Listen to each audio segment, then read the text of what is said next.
Jim Woodward to the dais.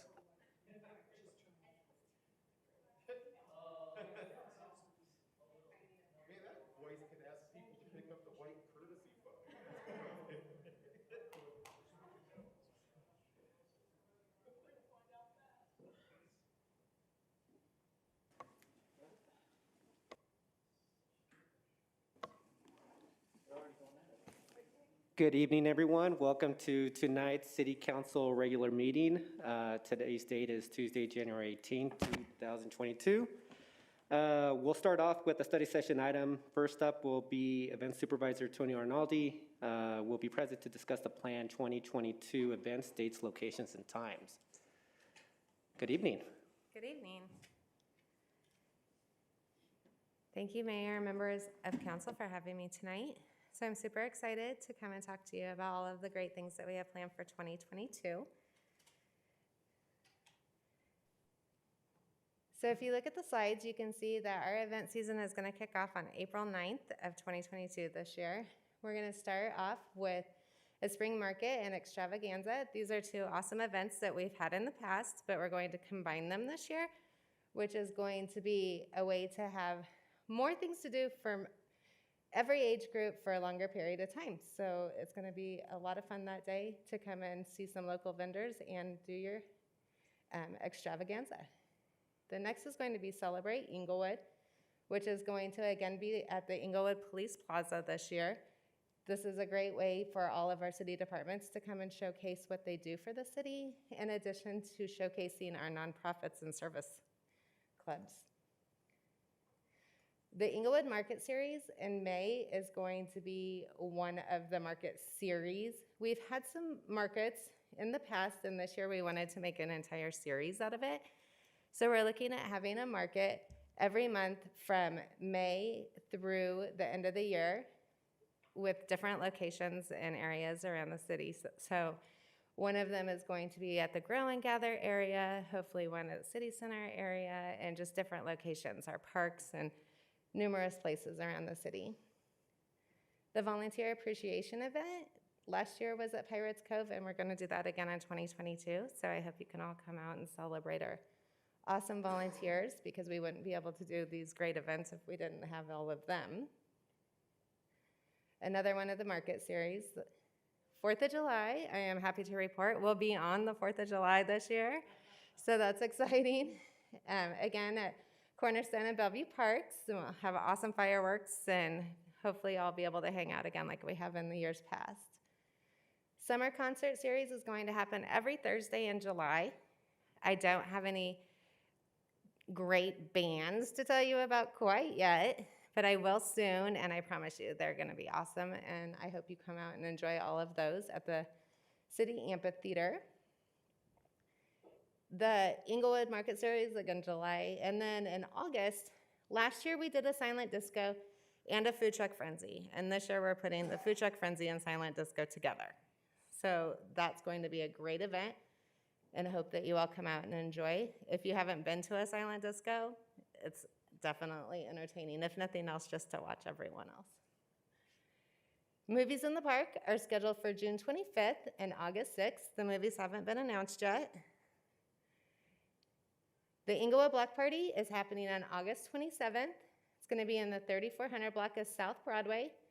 We may expand the footprint a little bit on that, but stay tuned for more details on that. And I'm excited that we're going to be putting together a planning committee for that event with different business owners and members of the community to make sure that it's a fun-filled event and beneficial for all. Another harvest market, we're hoping that one will be at Grow and Gather. The market with Trunk or Treat, which will be at the City Center on the second floor of the parking area, we're hoping again, like the couple of years past. The Holiday Bazaar is the Malley Center market inside. It's over 100 vendors, and it's a ton of fun and a great way to start your Christmas shopping. The holiday tree lighting and market will be on the first Saturday of December. And then the Holiday Express, we've bumped just a week back than that we've done in the last couple of years. So this year it's going to run on December 9th and 10th, and then the 16th and 17th. And we're hoping that it's going to be another great sellout year.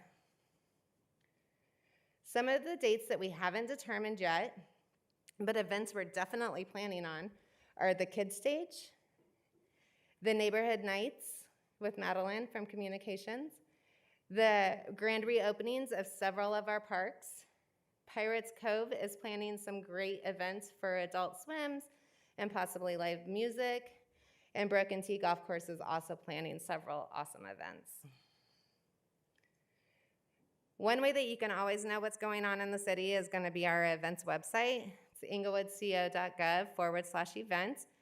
On that website, there you'll be able to see the event date, the name, the time, the location, and it's also going to be a landing spot for all of the vendors and sponsors and nonprofits and service clubs to go and see the different fees, if there are any, and what those look like for them, as long as all of my information, so that they can always call and ask any questions.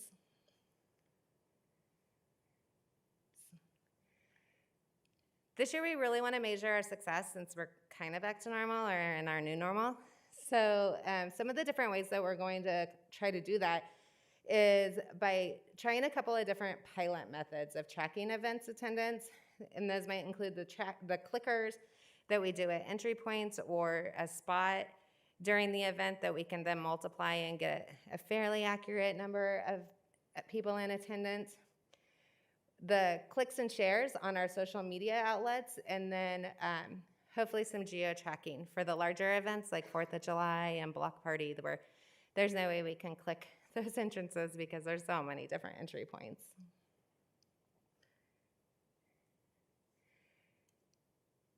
We want everyone to come and enjoy our events, whether it's as a vendor, a volunteer, a sponsor, just simply a participant. So we're going to be doing a lot of outreach and social engagement to get people to enjoy our events, whether it's in whatever way they prefer, to be a vendor, volunteer, sponsor, or participant. So that concludes our presentation for tonight, but I welcome any questions that anyone might have. Thank you, Ms. Arnoldy, for the presentation. Any questions from members of council? I can start off. I do have a question regarding the market series. It looks like it's going to be the third Saturday of each month. Am I understanding that correctly? With the exception of the first one and the last one, because the Extravaganza and the tree lighting are. Oh, okay. So those are the bookends, but yes, in Okay. between. So from basically May through September, they'll be the third Saturday. Okay. And the reason why I brought that up is that July 18th falls on a Monday, so that must be July 16th then. Yes, and unfortunately, I apologize. But the dates will all be updated and accurate on the website. My apologies. And Member Woodward, you have a question? Yeah, I have just a question on the geo-tracking. How is that done? I will admit that I'm not 100% familiar with that. I do see that Chris Hargett is also on the call, and he has had some experience with geo-tracking, and he maybe would be willing to answer that question. Good evening, Council. Can you hear and see me? Yes, sir. So I do have not a ton of experience with it, but it's been done in the past with the 4th of July event and some other events that I've been associated with in the past. And basically what it is, it's an app on your phone where you can draw around a specific area. Maybe it's a park, maybe it's South Broadway, maybe it's another street, parking lot, whatever it might be. It has various ways that you can estimate how many people are there. Was it difficult to walk? Was it shoulder to shoulder? And it's not an exact science, but in my experience, it's given us a really good idea of how many people have attended. That's my limited experience. I'm sure there's, technology's probably evolved since then. Okay, thank you. Just question, I think, Tony, you'll know this. In the past, a number of years ago, for the 4th of July, we used a drone, I think it was, that was measuring certain areas and then counting the people within that area and then multiplying it to come up with a number. So we're not doing that anymore. It's definitely an option. We're just looking at more of the, I don't know, scientific or the best way to do it. I mean, we're gonna obviously try several different ways that we can find out. It's unfortunately impossible to get a super dead set amount of people, but I definitely think that there's ways that we can have a decent estimate. So we definitely want to explore all of those possibilities, and we have a great team too here at the city that do a ton of that stuff too. So just hoping to be able to get with them and see what recommendations they might have as well. Okay, thank you. Thank you, Member Woodward. Member Nooncamp. Thank you, Mayor. Thank you so much for the presentation. This is always an exciting time of year to look forward to what you have planned. I noticed that the block party is earlier this year in August. Can you help us understand why we moved it up? Yeah, so the block party has kind of been across the board, or not across the board, but has kind of moved a little bit here and there throughout the years. The biggest reason that we decided to move it up to August this year is that it stays lighter a little bit longer and it stays warmer a little bit longer. So this past year wasn't bad, but there's been some, in the past when we've had it in September, that it's been very, very cold once it's gotten dark out at night. And then just kind of just playing with the different dates and Saturdays, trying to make sure that we're coinciding with when school's back in session and vacations and different things around. So it doesn't necessarily have to stay, but it's something that we hadn't tried in a while to have it in August, and so we thought we would give it a try this year. No, that's helpful. I'm just thinking it was particularly warm this last year, and August sounds very warm. But I totally understand and trust your judgment there.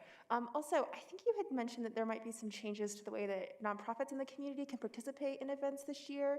Can you share a little bit about what's the best way for nonprofits this year to engage? Yeah, absolutely. So I would always recommend that everyone goes to the events website, and there they can fill out an basically interest application.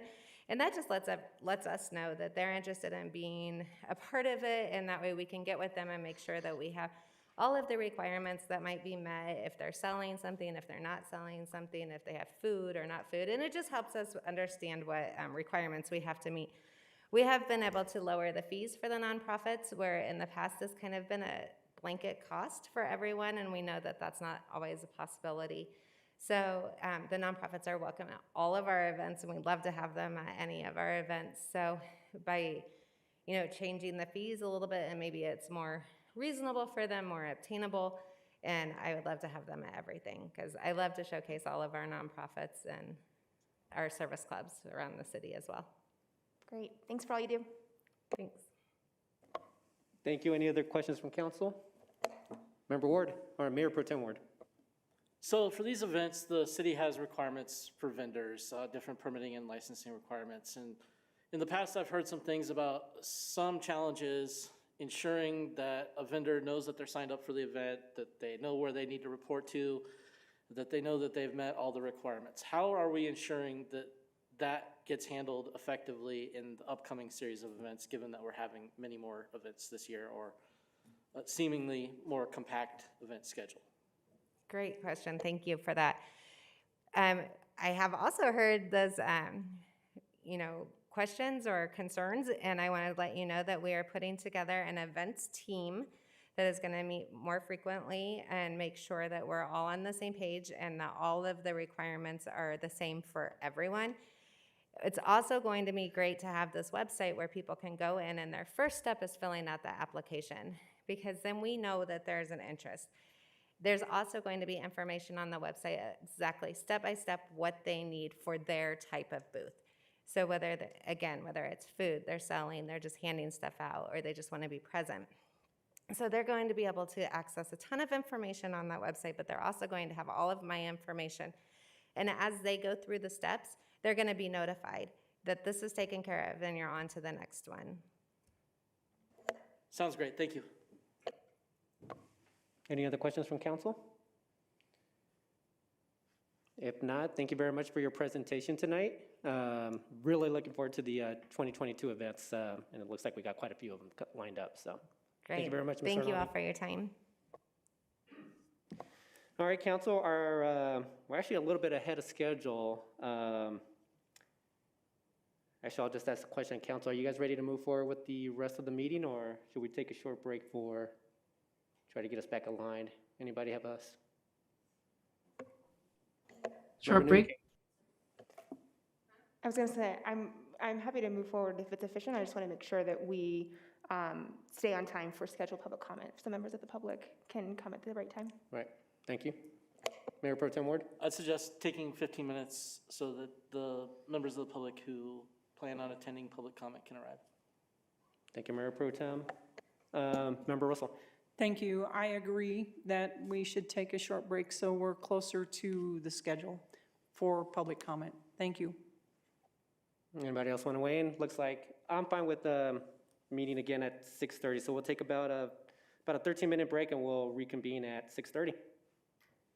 Thank you, everyone.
set it up? Yeah.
Last time we did it, we clicked through, did they click through?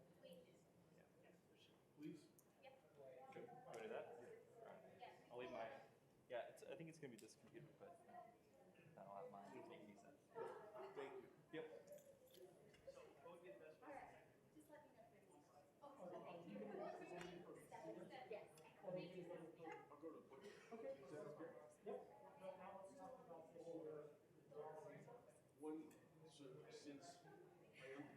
since I understand, a lot of this stuff is on computer generated data. So for me, I brought this because I'm old school. Okay, I understand. And you could move that PowerPoint around. So if you just pull up the slide you want everybody to see, then that's perfect. King, the old man's. Your name is? Great. Graham? Yeah. What do you, I run all the audio video. you need to come to our office. And your name is? Yeah, so both of you guys come to the office. Technology.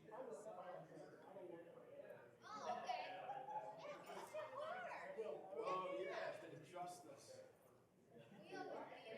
Okay, yeah, if everything is on, if you do want to pull one of these up, and if you do want to pull one of these up, what I was going to suggest is putting an easel right in here, and you can put it right here, and then I can see that camera right there. Okay, not here.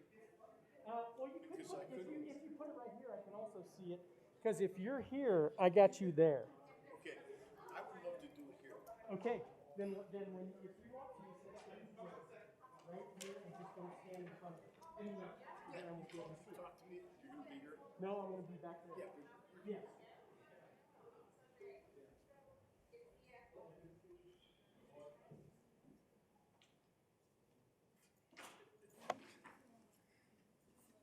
All right, everyone. I think we're ready to begin. Good to go? Perfect. So now I call this council meeting to order. Third item on the list is the Pledge of Allegiance and Invocation, and tonight's invocation is going to be given by Member Russell, and we'll start with that before moving to the pledge. So, Member Russell.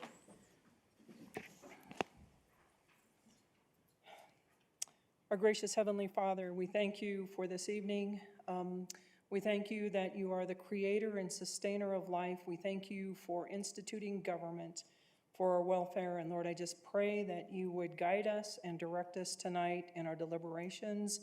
I pray, Father, that they would be pleasing in your sight, that you would open our ears to hear what the public has to say to us. And Lord, I just thank you for your goodness. We give this evening to you. In Jesus' name I pray. Amen. Amen. I pledge allegiance to the flag of the United States of America and to the republic for which it stands, one nation, under God, indivisible, with liberty and justice for all. Thank you. And City Clerk, if you wouldn't mind doing roll call. Yes, good evening. Member Anderson? Present? Member Neunenkamp? Present? Member Russell? Present. Mayor Pro Tem Ward? Here. Member Wink? Present. Member Woodward? Present. Mayor Sierra? Present. All 7 present. Thank you, City Clerk. And agenda item 5, consideration of minutes from the previous session. Can I get, well, first, any changes from the minutes of the January 4th meeting? Your Honor, I will move the minutes of the January 4th meeting. Thank you, Member Woodward. Could I get a second? Second? Thank you, Member Anderson. And please vote. Member Anderson? Aye. Member Neunenkamp? Aye. Member Russell? Aye. Mayor Pro Tem Ward? Aye. Member Wink? Aye. Member Woodward? Aye. Mayor Sierra? Aye. Let the record show 7 ayes. Thank you, City Clerk. Agenda item 6, appointments, communications, proclamations, and recognition. The resolution for appointing members to various boards, commissions, and committees. Item 6A. Any comments from council? Member Russell.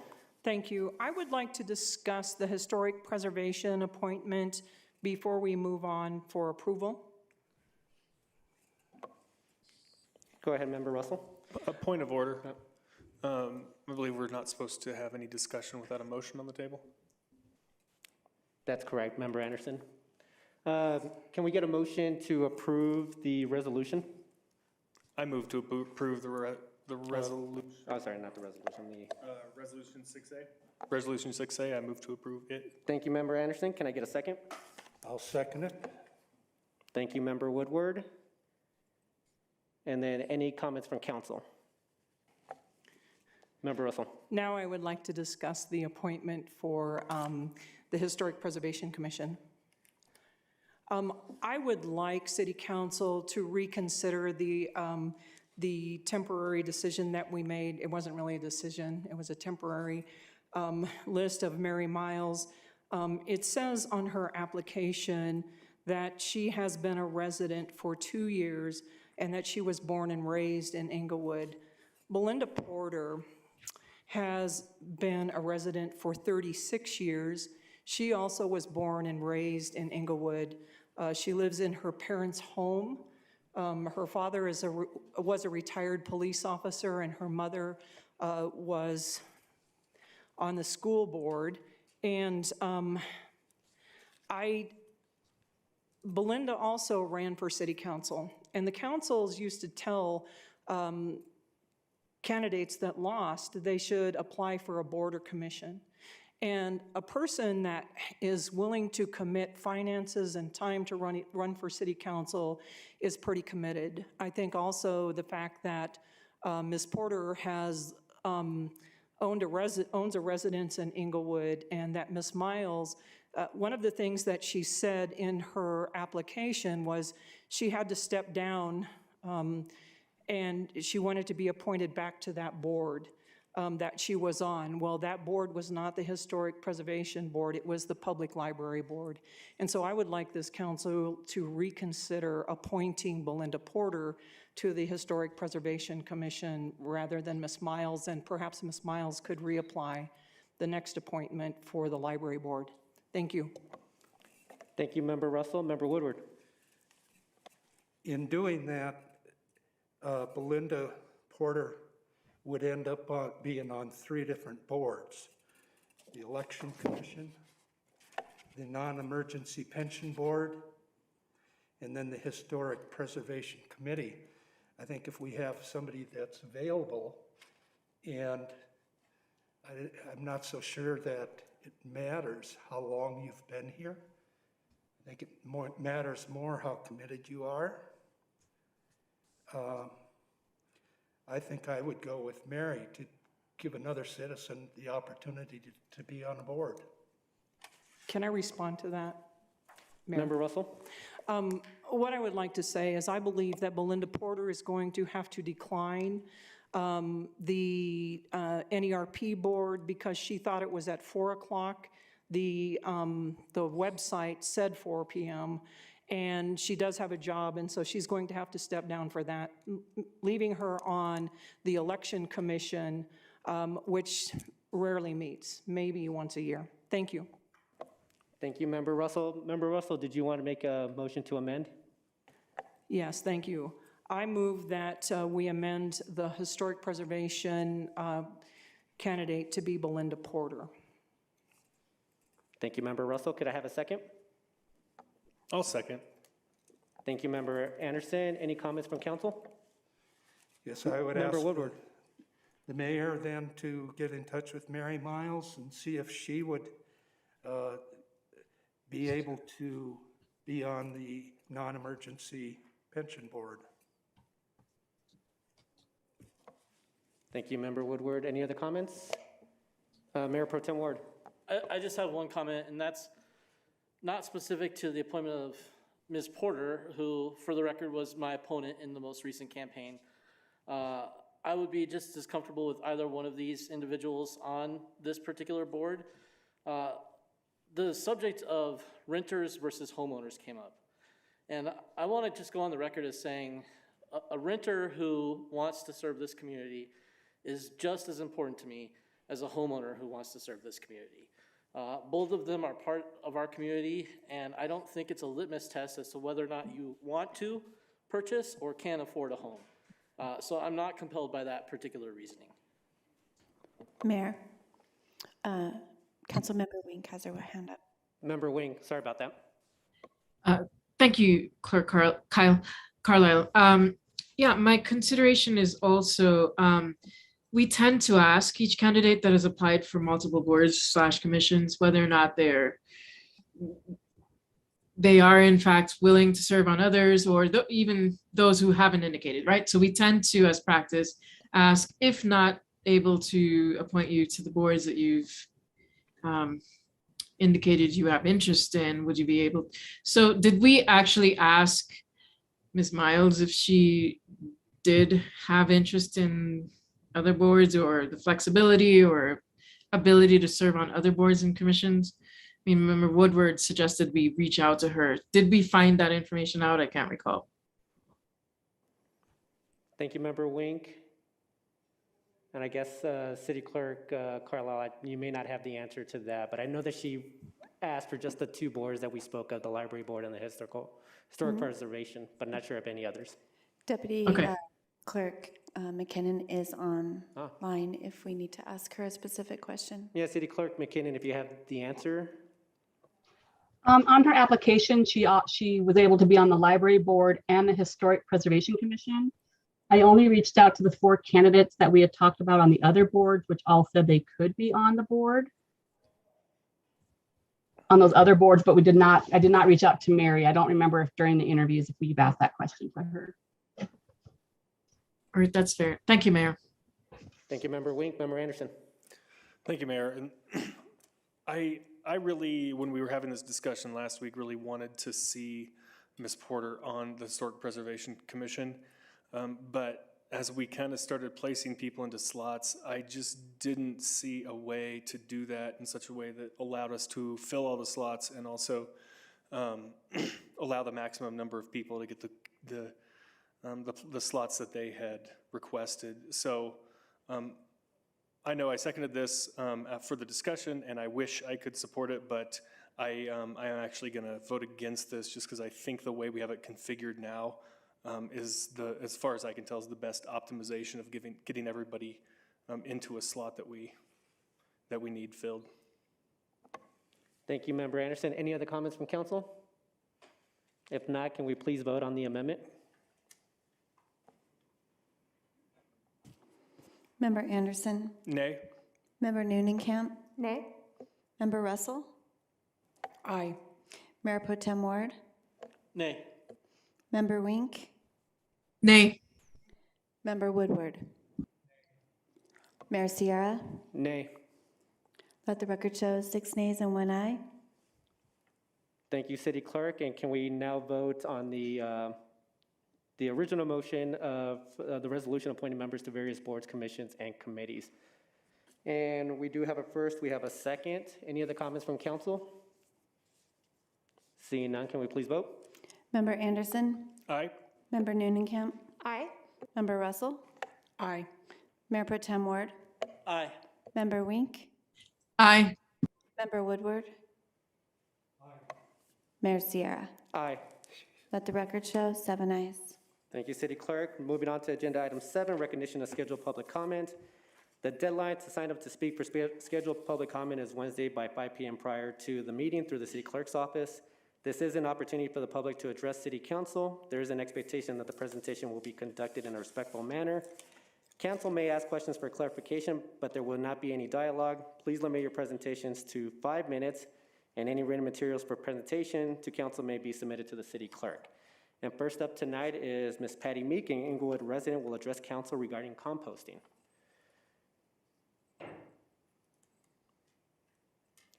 Good evening, Ms. Meek. Good evening. Good to see you. Thank you, members Do you mind of city, oh, pressing the button there? right there. There should be a button right in the middle. I think it's on. It is, Oh. is it? Oh, okay. It's on automatically, Ms. Meek. Doesn't look like it though. Yep, I'm good. So I wanted to introduce myself. I'm going to tell you a little bit about myself. Back in 1991, when I was in school, I needed to do an internship, and at the time it was at Sinclair Middle School. And I saw the courtyard at Sinclair, and I literally thought, I want to work here because of that school. And so my husband and I moved to Englewood in 1994, and he was not too open to the idea. And we were having dinner at a restaurant downtown, and we got into a little bit of a heated discussion. And I told him that I would leave Englewood with the paint under my cold, dead fingers. So I want to tell you that I love this place. I love riding my bike here. I love the parks. I love the people. I love the Malley Center. I love the music. I love living in Englewood. I would like to see one more thing, and I'm kind of here just to introduce you to, myself and what I would like to see. I would love to see a citywide compost program. And I know that I'm not the first person that has, brought this up, and I know that I need to catch myself up on committees and stuff. But it's like right now, I compost in my backyard, I bury it because my husband will not tolerate the idea of a compost bin. And so me burying my compost is great in the summer, and the worms and all that stuff. It's not so fun in the winter. So I would love to see a citywide compost effort, and I think that that it reduces methane and reduces the need for chemical fertilizer, improves the soil, all of that stuff. And so even ideally, maybe this compost program could circle even back to where some of it was used in the school gardens at Englewood. And so I've been listening to the Zooms on a couple of committees you already have going. I know that I have work to do, but I also wanted to let you guys know that I have a small, friendly group of people that has already said to me, people don't always do what they say, but they frequently do, that if we could get something going in Englewood, they would help us spread the word, help, deliver flyers. So I just wanted to introduce myself to you, to tell you how important this is to me, and that I have a group of citizens that would be willing to work with me. And so you'll be seeing more of me in the future, but I just wanted to say hello. All right? Thank you, Ms. Meek. Actually, not just yet. Let me see if there's any questions from council. What? Oh, thanks. Well, Ms. Meek, there's no questions from council. Thank you very much for your time tonight, and look forward to seeing you again. Next up is Ms. Pamela Beets, an Inglewood resident, will address council. And I don't see Ms. Beets. She's joining us online. She is online? Mm-hmm. Ms. Beets, can you hear me? There we go. I can see your name pop up. Can you hear me? We can hear you, Ms. Beets. Go ahead, Ms. Beets. Okay, thank you. Thank you very much. I've come here tonight to again talk about how much I love Englewood. And like the previous speaker, I moved here because I loved Englewood and its historic nature. I loved the homes. I fell in love with my house. And I became involved in city council meetings with the first redevelopment proposal of the city center. And because one of the issues was Walmart. And there at that time was a architectural proposal for a beautiful redevelopment that was a lot more like Cherry Creek. And I thought this would be so beautiful and bring value to my home, but value to the quality of my life here. And instead, we had Walmart. And I have to say, I attended many meetings, and I heard the city council at that time promise business owners that there would be no Walmart. That obviously wasn't true.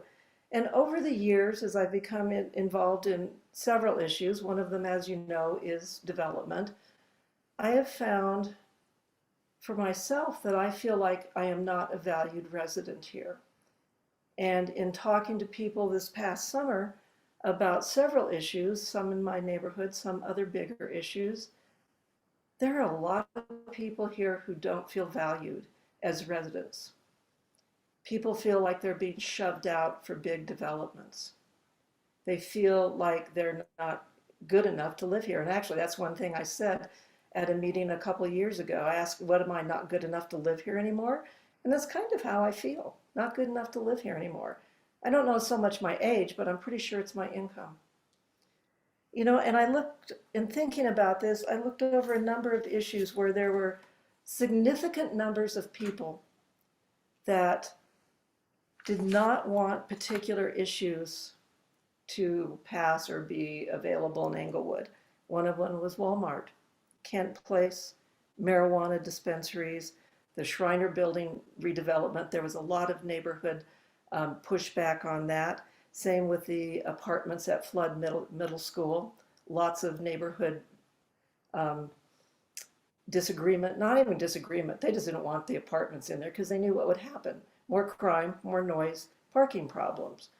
And to me, there just seems to be this history of Englewood saying, oh, we value you, but don't listen to us.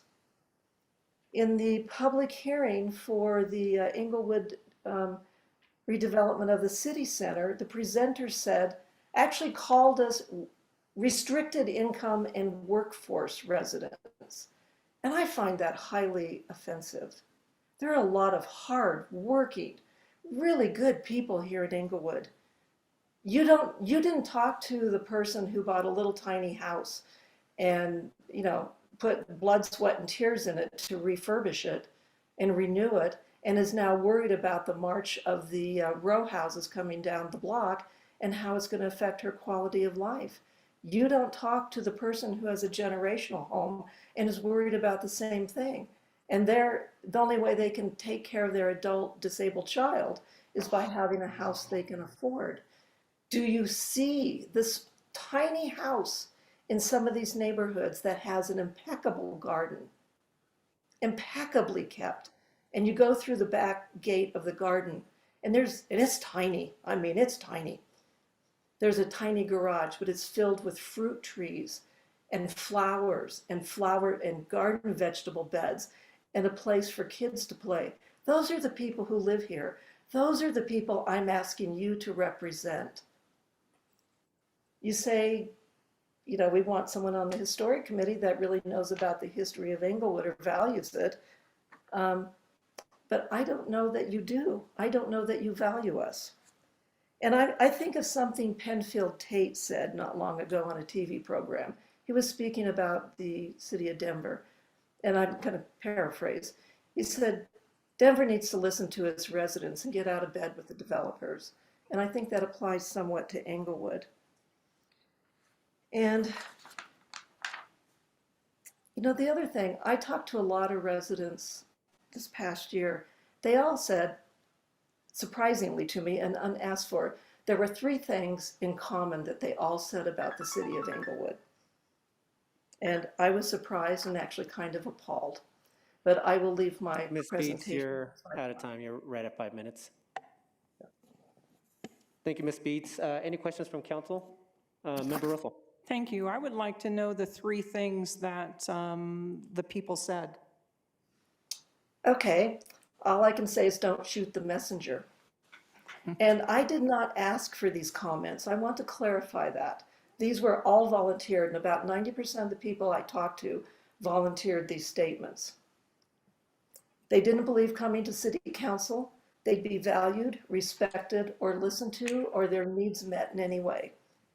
The second thing is they believe the city council and the city government is corrupt. And the third thing they said is they just believe the city council only listens to developers.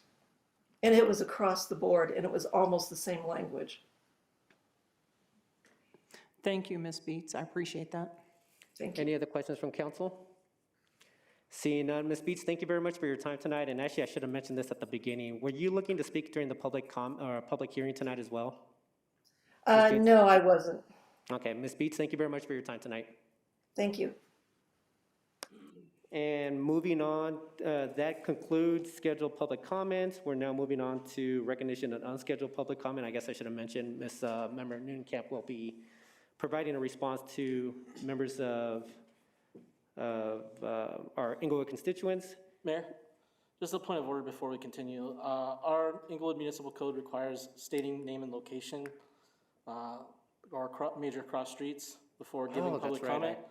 We missed out on the first two, so I would suggest if the body will take a vote to suspend the rules for the remainder of public comment tonight, up to the point where we begin the public hearing. That might be the fairest way to handle that issue, but I want to ensure that we act in compliance with our written law. Thank you, Mayor Pro Tem Moore. Yes, I completely forgot about that. So you made a motion to suspend the rules regarding the address for I'll tonight? make that motion if it's deemed to be in order. I don't know if this is the Right. appropriate time, but so moved.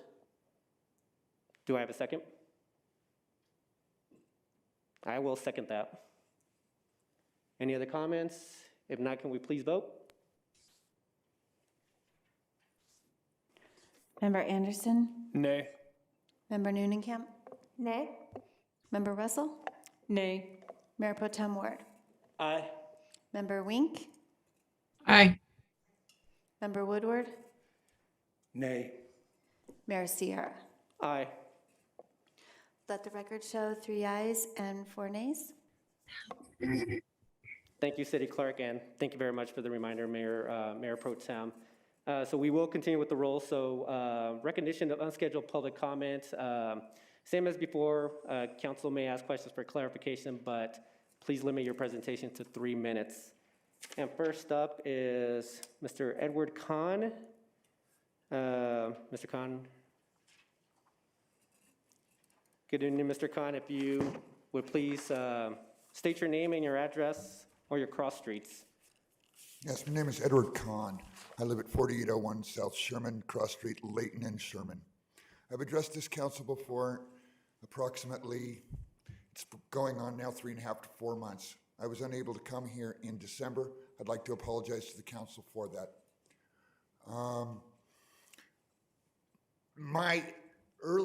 Just in the Pledge of Allegiance, it's the liberty and justice for all. I don't think in my case, certainly that is going on, and I think no truer words have been spoken. I think that in and of itself is a good idea, and your last presenter brought up the fact that maybe they thought that things weren't going right around here. I don't know. All I can attest to is what my interaction with this council has been. I came to this council originally and asked a simple thing, for a simple meeting to solve a problem in my community. At every turn, City Manager Lewis has given both the council and me incorrect information. Within the last 30 days, I did exactly what he told me to do, and I called, this time code enforcement, because he originally said just the police. Code enforcement came out, and I said, I am telling you, I have broken the law for 3 years straight. Please give me a ticket so that I can get my liberty and justice for all and go into court. And Code Enforcement Supervisor Lewis said to me, I'm sorry, but I don't think I'll give you a ticket. I just don't feel like it. Whatever his comment to me was, simple fact of the matter was, I was in violation of the law. And just as Member Ward said less than 10 minutes ago, point of order in this room, he wanted to make sure that the council was following the law. Therefore, I do believe that code enforcement should follow the law. Therefore, I'm asking for 2 things. Number 1, I'm asking to be given that ticket. Second of all, I am asking at this point, I guess I've asked the wrong question all along. I would like a meeting with the city council, not their subordinates who are going to give them hearsay, because there are things that I'm guessing the city council hasn't actually heard. And if they actually were worried about what the law says, and they don't hear these things, and then they make a ruling on something, it's not liberty and justice for all. I don't know really what else to say. I don't want to rehash anything that's been going on or that I've said in previous times coming up to you. I have 20 seconds left.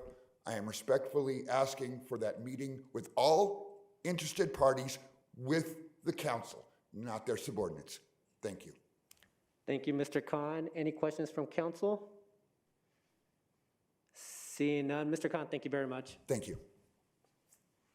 And next up is Mr. Steve Kelly. Good evening, Mr. Kelly. If you could just state your name and your cross streets or your address for this council. Good evening. Steve Kelly, Delaware and Radcliffe. I call on all citizens of Englewood to demand good, ethical governance from its elected, appointed, and paid officials. During the off-leash discussions last year, now Mayor Sierra and Representative Wink stated, quote, "There'll be no changes during COVID." Those statements were misinformation. COVID counts are up. ACC, Arapahoe Community College, is now going remote. ICU beds are in critical condition, if you know what I mean. Yet the restrictive ordinances are being enforced. Who is the steward of the off-leash program? And I'll say the off-leash parks program. It is enshrined, quote unquote, in city ordinances. Parks is in the name of the program. Parks Department, no. They've been trying to destroy the program for years. Parks Commission, no.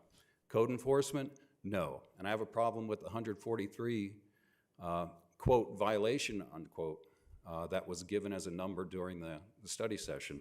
I'll get to that at another time. City Council, stewards, no. There's too many personal interests here. So who is stewarding this program? So now, Parks Department gives the knockout blow to the off-leash community at Jason Park. As of January 1, the south side is closed to off-leash. Preempting that, right before the holiday season begins, Parks closes the north side because of, quote, severe drought and overuse. I reject the illogical notion that a line separates a severe drought section of a park on one side, needing closure for almost half a year, and on the other side, all is okay. Really, what is the difference between the two sides of this line? Off-leash privileges on one side and leash only on the other. This, in reality, is discrimination by the Parks Department, Parks Commission, and it is with the collusion of the City Council, discrimination against one group of citizens, good citizens in this city. I call for either release to the public of Parks Department's objective data justifying the north side parks closure, data proving severe drought on the north side, but not on the south side, and overuse. What defines overuse? That is a subjective measure, in my opinion. Or, if this data does not exist, open the park immediately. Now, the city has a strategic plan. This closure, besides being discriminatory, goes against two parts of the plan. Safety. We're in a pandemic. One of the top state's health officials said at end of December, gather outdoors. We can't do that.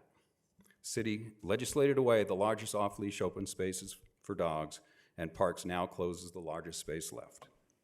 Thank you, Mr. Kelly, for your presentation tonight. Any questions from council? Seeing none, Mr. Kelly, thank you so much. And that concludes unscheduled public comment. I'll give Member Neunenkamp a quick minute unless you're ready to respond to public comment. Member Neunenkamp. Thank you, Mayor. Thank you, everyone who came to address us this evening. This is my first time at this, so bear with me. Ms. Meek, wonderful to meet you. Thank you so much for sharing your passion and your love for this city over the last 25 years, and for bringing an idea to us. We need good ideas in this city. This is one that I'm particularly interested in and think that it could be something for our Sustainability Commission to discuss and something that I will be following up on, so thank you so much. Ms. Beets, if you are still with us online, thank you so much for coming to address us tonight. It's nice to meet you virtually and hear your experience. I'm very grateful for it. I know that this may be insufficient in your feelings in this moment, but as an elected member of this body, I do want to communicate to you that you are a valued member of this community, that Inglewood's strength is in our diversity, and that a commitment to keeping this community affordable for all of our residents is of the utmost priority for me and for my colleagues. I really appreciate you coming to share your experience and something that we will be following up on. Mr. Khan, good to see you again. Thank you so much for coming to address us. I'm sorry for the challenges that you've experienced, and something that we will continue to engage with, and appreciate you joining us tonight. And Mr. Kelly, thank you so much for coming and sharing your concerns and for representing the community that you do in Inglewood.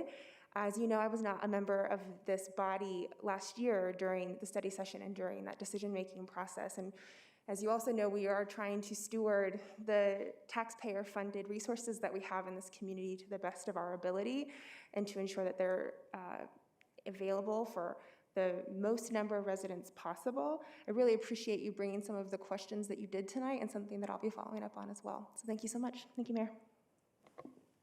Thank you, Member Noonan-Camp. If council wouldn't mind, I'd like to also speak to public comment. So Mr. Khan, I did want to make you aware that next Monday during the study session, we will be addressing the right-of-way issue, or at least we'll be speaking to it as part of the study session. So I know, I know that city staff and the city manager have met with you at least 5 times since late October. I completely understand your frustration with the entire situation. Right now, we really don't have jurisdiction over telecommunication companies, but obviously as part of the study session, next week we want to just learn more about that entire situation. So, but definitely wanted to make you aware of the fact that we are going to be discussing this at least for next Monday, but I understand your 2 comments from tonight in terms of just what you're asking of this council, and so I may be out in touch here soon about that. Thank you, Mr. Khan. And let's see here. Let me get back to the agenda. So now we're moving on to agenda item 9, consent agenda items. Could I get a motion to approve 9B1, 9B2, and 9B3? I move to approve 9B1, 9B2, and 9B3. Thank you, Mayor Pro Tem Ward. Could I get a second? Second. Thank you, Member Noonan-Camp. If no comments, can we please vote? Member Anderson? Aye. Member Noonan-Camp? Aye. Member Russell? Aye. Mayor Pro Tem Ward? Aye. Member Wink? Aye. Member Woodward? Aye. Mayor Sierra? Aye. Let the record show 7 ayes. Thank you, City Clerk. And now we're moving up to the public hearing. Are we good to move forward? I think so. So, public hearing items, the public will be able to participate virtually or in person for the following hearings. So I'm assuming that we do have the names. So tonight for the public hearing is the plan unit development at 3690 South Jason Street. So with us today is the Director of Community Development, Brad Power, and Planner 2, Will Charles, and Mr. Burkholder. Good evening. Actually, I think we have to open the public hearing. So can we get a motion to open the public hearing tonight?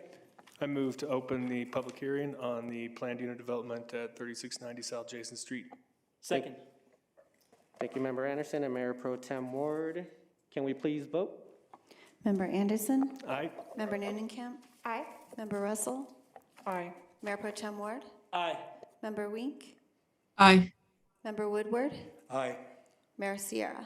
Aye. Let the record show 7 ayes. Perfect. And Mr. Charles, I see you're making your way up to the podium. Yeah. And actually, I would like to swear in just anybody that's going to be part of this presentation, if I could just swear in members of staff as well as members of the team as well, the development team. So if we could all stand and raise your right hand, and I'll let the city clerk do the swearing in. Yes, and I believe we have some people online as well, so if you could just turn your cameras on and, are they? Oh. Just 1 minute, please, and I'll swear everybody in at the same time.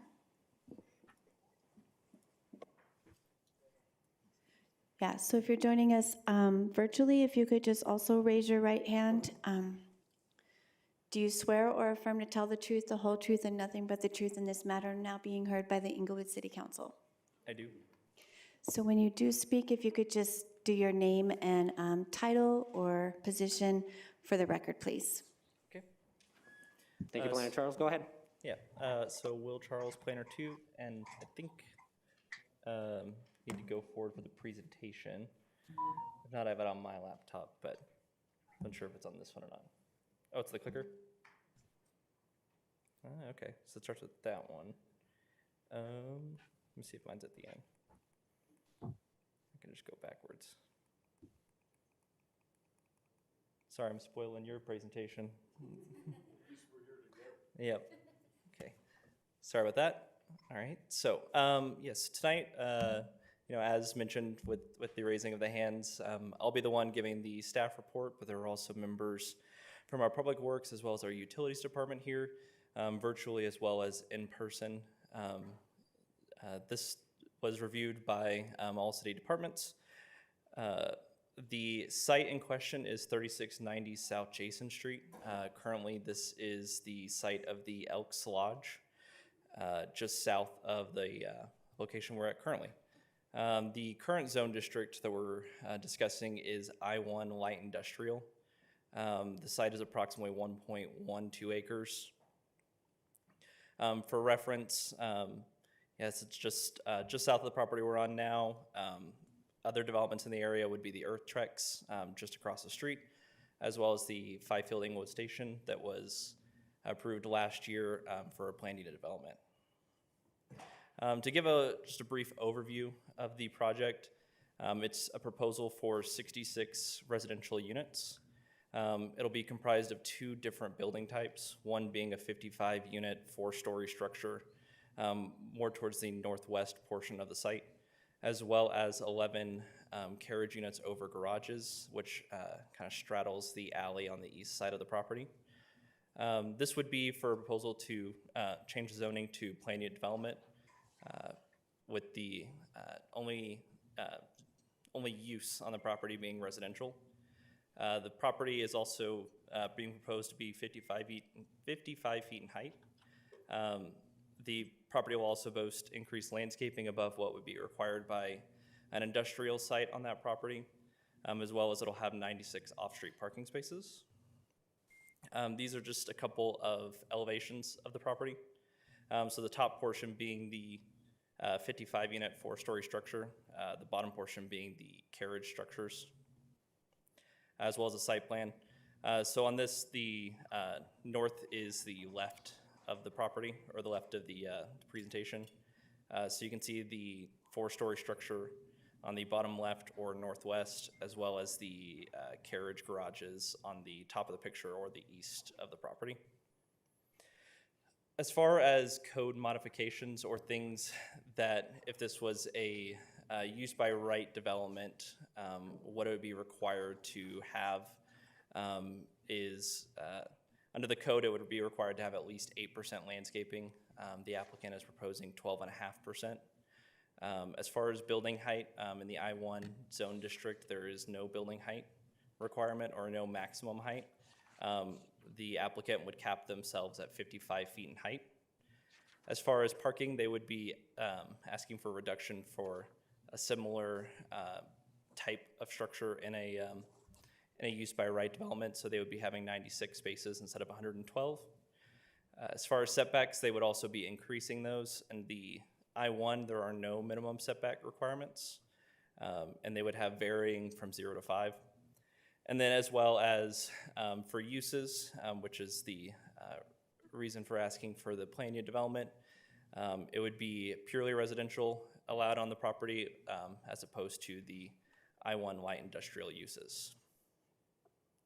As far as project enhancements or improvements in the area, the applicant would be making a contribution to the Hamden Street Pedestrian Bridge project, as well as offering up traffic calming measures that were outlined in the Multimodal Master Plan. After, if approved by City Council, Public Works Department would review these all, and any that they approve, the applicant would be required to put in prior to first CO, or first certificate of occupancy for the project. As well, they are also improving the walkability and safety of the area through detached sidewalks. Currently, the property has attached 5-foot sidewalks. They would be proposing to remove the existing sidewalks and put in detached ones in their place. As well, the applicant on the southwestern portion of the property is proposing a pocket park. that would be maintained by the homeowner association or the residents of the project, but would be open to all members of the public. This area is an area where there's not very many parks or large green spaces nearby. So it would be a unique piece of the project. As well, the project would also be providing increased homeownership opportunities for Inglewood, as all the units would be for sale. At Planning and Zoning Commission last month, the Planning and Zoning Commission unanimously recommended 7-0 conditional approval of ZON 2021-002 for 3690 South Jason. And they found that, and they approved it with the criteria set in the staff report, which I'd be happy to read if you need. They found that the application is consistent with the comprehensive plan. They found it was in conformance with the adopted and generally accepted development standards and other ordinances, laws, or requirements of the city. That was substantially consistent with the goals, objectives, and policies of the city, and that it furthers the goals, objectives, and policies of the downtown development plan. And I'd be happy to answer any questions or the other members of staff. Thank you, Planner Charles. Any questions from council? Mayor Pro Tem Ward. My question concerns the underlying zoning. What uses would normally be permitted in an I-1 zone? Yeah, so I-1 zone, the I-1 is, kind of any of your traditional industrial uses. The thing that kind of separates them is they're the lighter ones more than the heavy ones, so things that aren't gonna, this is the area where you're probably not gonna have like lots of excess noise or smells or things like that, kind of leaching onto the properties next to you. But it would be, your machine shops, your auto mechanics, storage uses, things of that nature. So there'd be no residential use at all in an I-1 zone, period? Correct. Okay, thank you. Any other questions from council? Seeing none. Thank you, Mr. Charles. And I believe next up would be members of MRA for a presentation.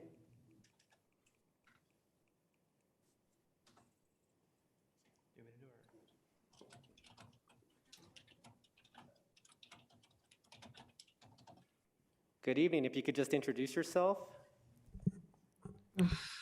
Sure. My name is Peter Kudla, K-U-D-L-A. I'm the principal and owner of Metropolitan Residential Advisors. I'm sorry, Mr. Kudla, could you also state your address as well? My office address is 2091 South Galapagos, Denver, and my residential address is 2450 East Alameda Avenue, Denver. Thank you, Mr. Kudla. Go ahead. Well, welcome this evening. I'm sort of saying, should I put my mask on, take my mask off? I can just tell you that I'm trying to follow protocol, and I'm very proud to be here tonight. This presentation is one of many that we have done over the years, and I'm very proud to call myself an individual that's committed to the city of Englewood. We have team members either here or via virtual. I represented myself. Alma Palma is with us from the operations team. Daniela Chacon, also from our operations team. Joe Gajon, yeah, close enough. A good kid from Cleveland. Bottom line is he's representing Design Studio. Ryan Holtman is remote, and I appreciate him being remote. John Stafford, HKS is civil engineer. Kevin Kennedy, civil engineer. Mike Kibbe, traffic engineer. Diane Lepowski, Super Bloom landscape architect. I believe she's also virtual. And Dylan Seeloff, K2 residential, is also remote. So those are the team members that have spent probably in excess of 13 months preparing for our commitment to what we coined the industrial area, the industrial district. It's the area south of Hamden. And east of Santa Fe. Metropolitan, yep, I'm one of the old timers, and I think it's indicative by the old boards I brought in tonight, because we've been doing this since 1984. We've developed living environments in 13 different municipalities. We have developed a range of apartment communities. We've developed in excess of 1,500 for sale residences. We've had the great privilege to be in Englewood for in excess of 5 years. We developed 1100 East Girard, which is just east of Craig and Swedish. We have recently finished just a superb project at 3500 South Corona, 44 residential units there for sale. The 1190 East Hamden, which is at the corner of Downing and Old Hamden, across the street from Undici's. We probably all had our car washed at that particular area. And interestingly, the very first one that we did was a little infill piece called 1296 West Quincy, which was a cluster of 7 single-family homes off of Oxford and Quincy tucked back in there. Very proud of it. Who are we? We're local. You know, I've lived here for 42, going on 43 years. My team makes everything tick. We're very community-oriented. We are very philanthropically committed to a variety of items, from Craig Hospital to Children's Hospital to the Down syndrome community. I'm telling you, I'm a blessed developer because the communities that we've embraced embrace us. We got some great pictures. I got bingo at the Elks Club. I got Habitat for Humanity, and the bottom line is we're very proud of our commitments that we make and represent. What are our goals and objectives? Local, we're here. We want to deliver attainable for sale housing, which is offered to all ages and demographics.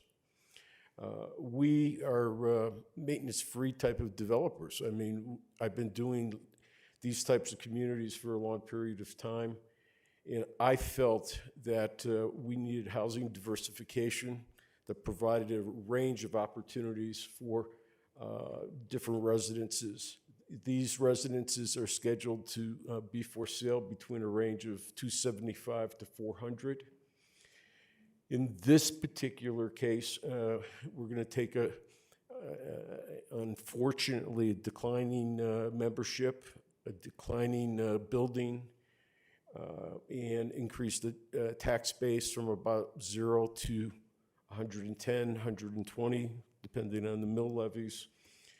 We are true developers that want to encourage walkability, retail redevelopment. And how do you do retail redevelopment? And I think one of the key instruments is body counts and residential counts in a particular area. We talked about the multimodal improvements, the bike lanes. I got chart after chart about how we studied, by way of the neighborhood meetings that we had, the commitment to bikes and safety. They go hand in hand. So we have a lot of technical participation from the city on how to create the bike lanes and sidewalks. We are very committed to public art and pocket parks. I think if anyone was to do their homework and take a look at Villaggio, which is down south off of Dry Creek, Lowry, which is the redevelopment. We have done tremendous, we've been very fortunate to create environments that engage the neighborhood and public art. Attainable housing. This is not governmental housing, this is attainable. It's called how do we provide the right opportunity for a variety of residents. And I think we're trying to lead the way and take non-productive industrial site areas and bring residential into a neighborhood that is really reaching out for sale product. Successes, Probably the biggest and most notable was Villaggio, which is at Dry Creek in I-25. It was recognized as the Community of the Year by Dr. Cog. It was a total of 62 acres. It was a phenomenal opportunity. It started in 2005. We weathered through recessions, but we did retail, office, entertainment. We did for rent, we did for sale, we did condominiums, we did townhomes, we did villas. We did our little Quincy Lane deal, which I think is a sweetheart model to be studied by all parts of our teams, municipal teams, planning commission, city council. It's a very interesting small lot program. 1100 Girard is just a sweetheart building that I own. We are not people that build for rent and flip. We're people who are very committed and we're here. Next. The one on the left is Corona Street Lofts. It's just been a great asset to the neighborhood. We have been fully embraced. I think the execution of the building and opportunities are noteworthy. Downing Street Lofts, we just got our final certificate of occupancy in November, and we have started to take physical occupancy with our resident base there. All right, so it's pretty amazing that the more I look at the screen, the more I like the screen as opposed to the old-fashioned drawings, because that is the drawing that is represented up on the screen. As you can see, there's a number of districts that have been represented that we've worked closely with, the Englewood Station City Center District, the South Broadway Main Street District, the Medical District. And what we've had is we've tried to commit to the Industrial District from our own branding standpoint, south of Hamden, east of Santa Fe. We also put up the walkability dimensions. It's almost like an eye test for me. I think the city center walkability factor is 8 to 10 minute walk. I did understand the conversation earlier about Walmart, but it does provide both grocery and other type of shopping, which is again, ironically, 10 minutes away. The downtown Broadway is between 10 and 15 minutes in terms of walkability. And then the hospital district is about a 25-minute walk. So we have really thought we have found an area that is underserved and provides great expansion of livability and connectivity to the existing neighborhoods that are to the south and to the east. Tonight, we are showing you the Elks opportunity, which is recognized as site number 1. We've worked with the Elks membership. We have watched, unfortunately, some declining participation and functional obsolescence in the building. We have worked on that particular relationship in excess of 2.5 years, and I have to tell you that the board members and participants have been very, very nice to us, and I respect their support and participation. Existing conditions. This is a view looking south, and you can tell that the parking lots are pretty dilapidated. The building, unfortunately, has really been neglected because of funds and participation. And the picture on the right is a photograph from the south to the north. Comprehensive plan, I'm not going to get into technical portions of it. I think Will and City Council and Planning Commission, everyone has talked about the catalytic dimension, which means activity, creation, new, that we're part of that catalytic area, and we are proud to carry the flag and pride of ownership in that neighborhood, and hopefully that we will provide dimensions for a variety of residents. interesting, statistical. You know, I'm pretty grassroots. I'm the guy who drives the neighborhood, 2, 3, 4 times a week. And then you sit down and you look at statistics. The population of Englewood is approximately 35,000. Of that 35,000, the number reflects north of 5,000 in the age population of 65 or older. Aging in place is an interesting dimension within Englewood. And I think the ability to age in place in Englewood has been underserved. So for that particular reason, I think a lot of our product opportunities that we're presenting to the city and the neighborhoods provide that choice. If we were to sit here and look at statistical information, we all have been with Englewood in the neighboring communities for a long period of time. The day of the $40,000 home gone, the day of the $150,000 home, hate to say it, is gone. We have seen dimensions of all aspects in all communities of the rising cost of housing. Our goal is to provide that attainable opportunity, to provide multiple product types for different ages and demographics. And not every neighborhood addition is for older folks. It's not always for first-timers. So you try to provide opportunities for all demographics.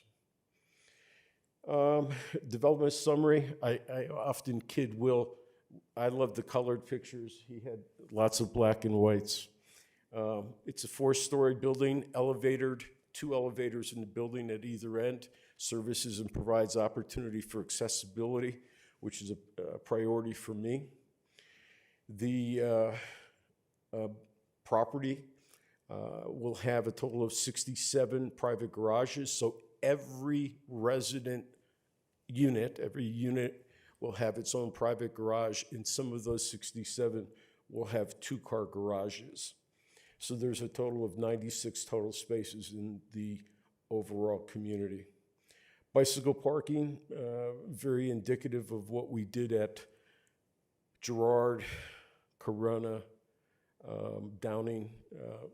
It's going to have, the garages, but in addition to that, separate bike concentrated storage.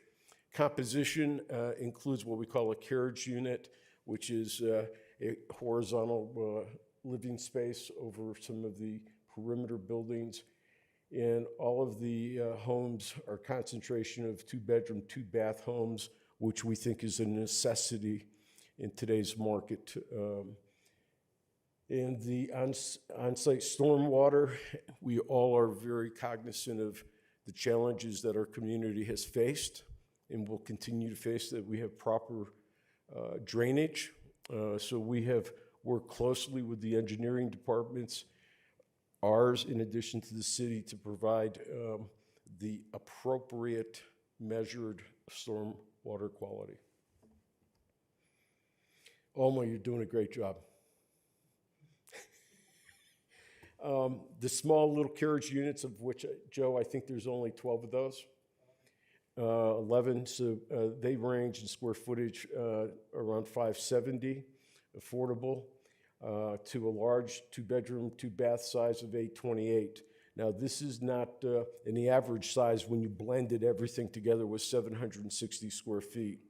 This is really meant to support the entry into the marketplace, also for the downsizing for some of the seniorish people whose home that has sold for $400 to $450, primarily because of the so-called ground value, and because of the design of the building and the elevator service, we believe that we can get both entry and some senior desirability. Average sales price, believe it or not, we're going to do our very best to try and be in that $350 range. Target market, affordable, attainable. I remember when I went to try to buy my first house. I remember my dad paying $7,000, and when I came out here, it was 80. Now it's a completely different deal. First-time home buyers, which I just mentioned, were 65 years or older demographic looking for elevators and one-level living. The site plan, when you're looking from the sky down, you look at it and you see boxes. The fact of the matter is that the building, the 4-story building, is represented by some elevations here. The garages are represented by some of the brown perimeters. Those are also indicators of a 2-story structure. I think in your packets, there's the elevations and the floor plans. And the pocket park on the southwest is a commitment that we will offer, as Will has mentioned. There's 66 total homes, 67 one-car garages, of which another 14 are tandems. The parking ratio, which is a topic of discussion always, is 1.45. Elevators we talked about the park, and we talked about the sidewalk and the connectivity. Pretty colors again. Here's the elevations of the perimeter. So if you were looking left to right, that would be one residential home above the top of those 3 garages. And we were just trying to, again, bring affordability to that small individual who says, I just need a small place to live, whether it's a new young individual, or these are probably tailored to people who are still walk up the stairs oriented versus the elevator. Park deficient, we talked about that. We're committed in all of our opportunities to add personality and dimension with our parks. Here we go, pretty pictures. It's hard for people sometimes to visualize, and I totally have an appreciation of that. I invite, in which we did invite neighborhood groups over the last 13 months to go visit our other communities, which included Villaggio, included Quincy Lane, which included a number of places that we've done to say, we do what we represent, and this is going to be a great little neighborhood dimension. Okay, what are the benefits? I sure hope that we can provide a housing type that is in a range of 275 to 400. I mean, you got to work really hard. I mean, we all look around and we see costs going crazy. One stabilizing factor is the ground and the commitment that we received in terms of purchasing it. I think we're very proud to try to stay in that price range. Property taxes, we talked about that in terms of going from a 0 nonprofit to something in the vicinity of 100 to 150, depending on where the mill levy goes. We talked about the park. We talked about the multimodal portion, which I think is awesome, to do the connectivity with the bicycle trails north and south down to Oxford. And talk about this relief or this addition of connectivity. We are going to be more than happy to participate with the city of Englewood in any form of attainable housing programs. We'll lead the way. You look at fees and permits and things of that nature will generate in excess of $500,000 for the city in that particular area. We have made a commitment and we will honor it in terms of the contribution for the future bridge and the overall connectivity number. I'm proud of, branding a neighborhood as it is an industrial neighborhood right now. And if we look at the city and county of Denver and we look at other places, how did Lodo happen? How did Rhino happen?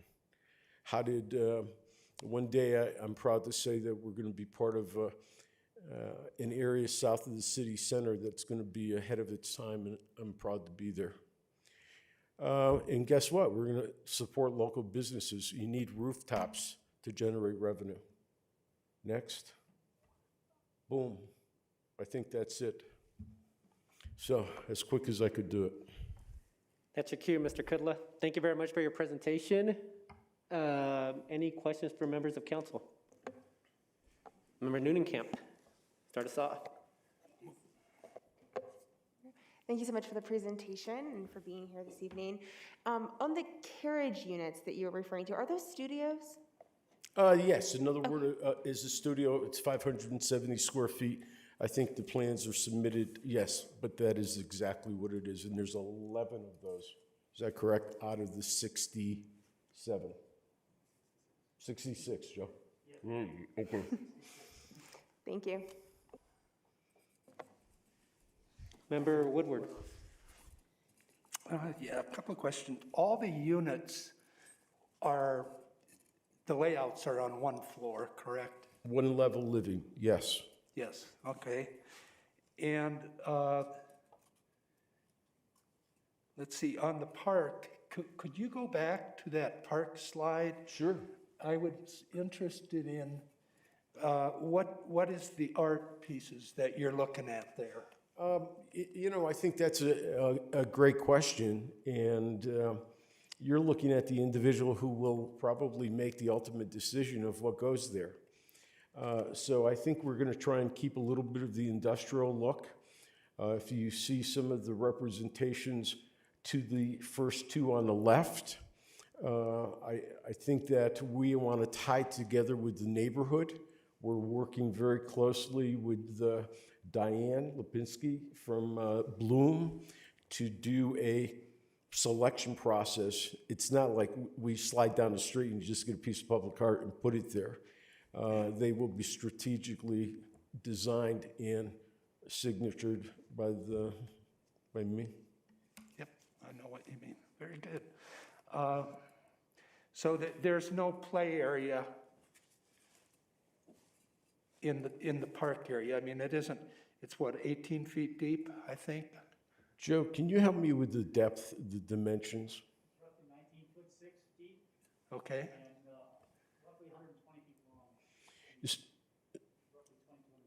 So, Mr. Woodward, your observation is there any play equipment or things of that nature? The answer is no. There will be a dog dimension, a dog maintenance, a dog participation area. I don't know what the new term is. Yeah. But in terms of swings and public amenities such as that, we reviewed the demographic of who's going to move in there. This particular product probably will not have any kids, and if they are, they're going to be. Yep. And then we also have, Miller Park and some of the other amenities relatively close. But we studied that closely, and we opted not to put the play area here. Okay, thank you. You're welcome. Member Anderson. Thank you, Mayor. Thank you, Mr. Kudla, for the presentation. My question is regarding the traffic calming. Could you just walk us through what, or one of your associates walk us through what all traffic calming and multimodal? Sure, I'll do my very, very best. Thank you. Because our traffic engineer is virtual. Okay. And I can't see the whites of his eyes, so I'm going to do the very best that I can do. The traffic calming dimensions along Jason is a collective efforts by way of neighborhood input. I think you've had some of the sidewalk details presented to previous meetings about the extensions in the crosswalk areas.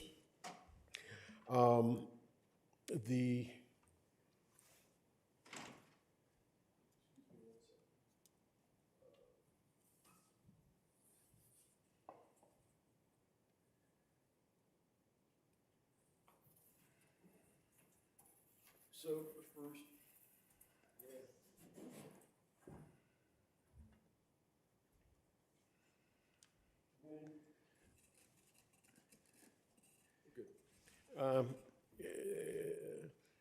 Councilperson Wink, I don't know if you can see those, but trust me, your other counterparts can catch it from here. The width of the intersections by way of working with the city, identifying those crosswalks being multidimensional, going north, in, south, east, and west.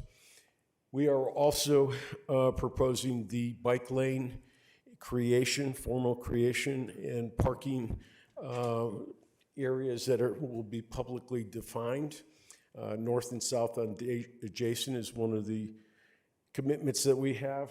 And our traffic study is part of the report, the formal report that was presented. I don't know if you want to get technical. Kevin, is anybody on the phone related to, I feel like I'm calling my helpline. This is Kevin Kennedy. Mike Kibbe is also on the line. Mike Kibbe is the traffic engineer who wrote the traffic report. Mike, do you have anything to add? Mike Kibbe. And Peter kind of hit the major points. All of the sidewalks and handicap ramps right around adjacent to the property will be rebuilt or refurbished to become ADA compliant with current code. We're planning on adding a number of on-street bicycle lane markings and associated signage, particularly on South Jason Street between Oxford and Inca, and on South Inca between South Jason and West Hampton Avenue. And that will be done in accordance with the City of Inglewood design criteria. Also, there'll be crosswalk markings installed or reinstalled along the north and south legs of West Kenyon Avenue, South Jason Street intersection. We're also going to have bulb outs on West Kenyon at the northeast corner and southeast corner of South Jason and West Kenyon. That will help with traffic calming and ease of pedestrian crossing the intersection there. And like I said, the reconstruction or refurbishing existing handicap ramps at all four corners of the Kenyon Jason intersection, as well as crosswalk markings at West Kenyon and Jason, and curb ramps at the southeast corner of West Jefferson and South Jason, and finally the reconstruct the curb cuts along the property frontage to be ADA compliant, which will be done in accordance with the City of Inglewood design criteria. That kind of sums it up in a nutshell there of what we're doing. Can I ask a follow-up question? Yes, Madam Mayor, so go ahead. I see on one of these images, and maybe I missed it, Mr. Kibbe, but there's an in your talk, but I'm looking at one image that looks like a crosswalk with like a choker and a median in it. Where is that going, or is that am I well that I think you're referring to the curb bulb out, and that's at the corner of South Jason and West Kenyon. Okay, so there's no bulb outs or chokers on Inca or I mean on Jason Street. No, there's not. Okay, but there's the bike lanes are going in there. Yes. Okay.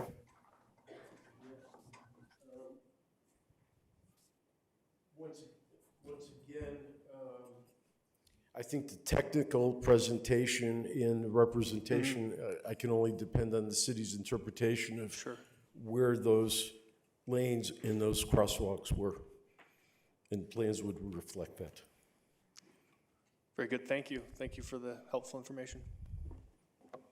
Thank you, Member Anderson. Member Russell. Thank you. Thank you for the presentation. One question I have, especially about the bike lanes, because there's going to be on-street parking. And so Dartmouth already, we have bike lanes on Dartmouth, which was a bad idea because it is a main thoroughfare from the east side of Inglewood to the west side. Jason will be a main thoroughfare between Hamden and Oxford, and I just want to make sure that there is plenty of room for the bicycle lanes to not create a safety issue, especially for the bicyclists. Mr. Russell, I travel Dartmouth quite often. They also have the small, narrow sidewalks over there. I see the bicycle lanes in the parking. One of the things that we did was we studied the width of various roads. And again, Wade, thanks for the help, buddy. The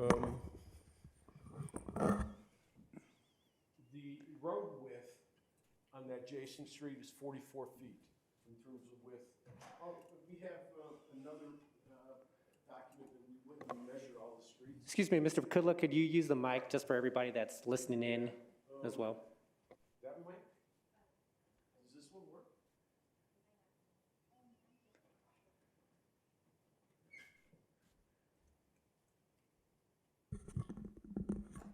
Yeah, I think I could ad lib. So what we did was we went into the neighborhoods to take. Does that work? Hello? Yep. Okay, so we went through and we looked at the north-south roads coming off of Hamden. And if you take a peek, you'll see that Jason is 44 feet in width here.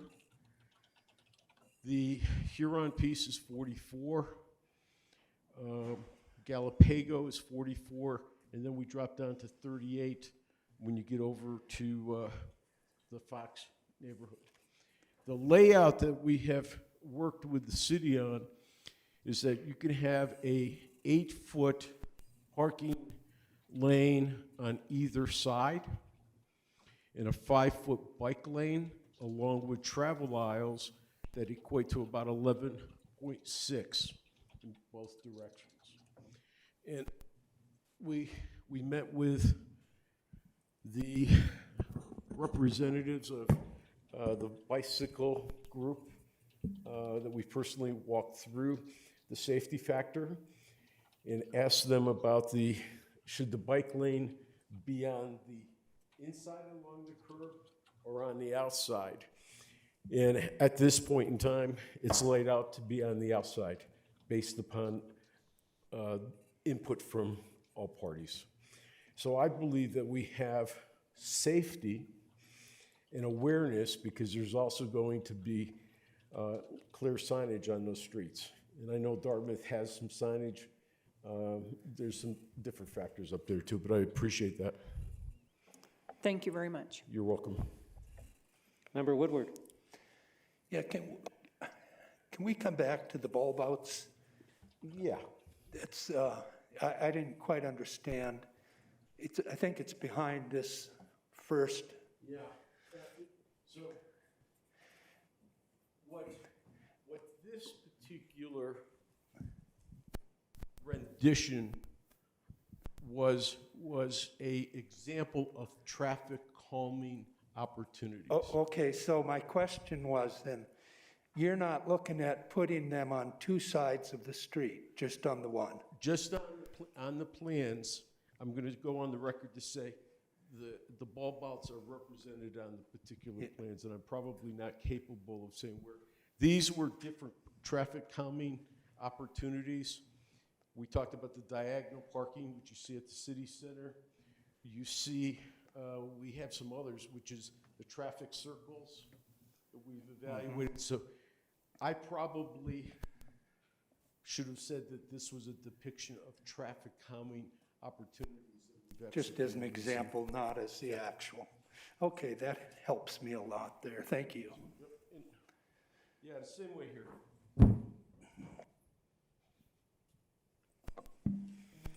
Any other questions from council? Member Russell. Just one clarification. Did you say there will not be any bulb outs on Jason? What I said was the build outs, and if I could ask staff to help me, that would be great.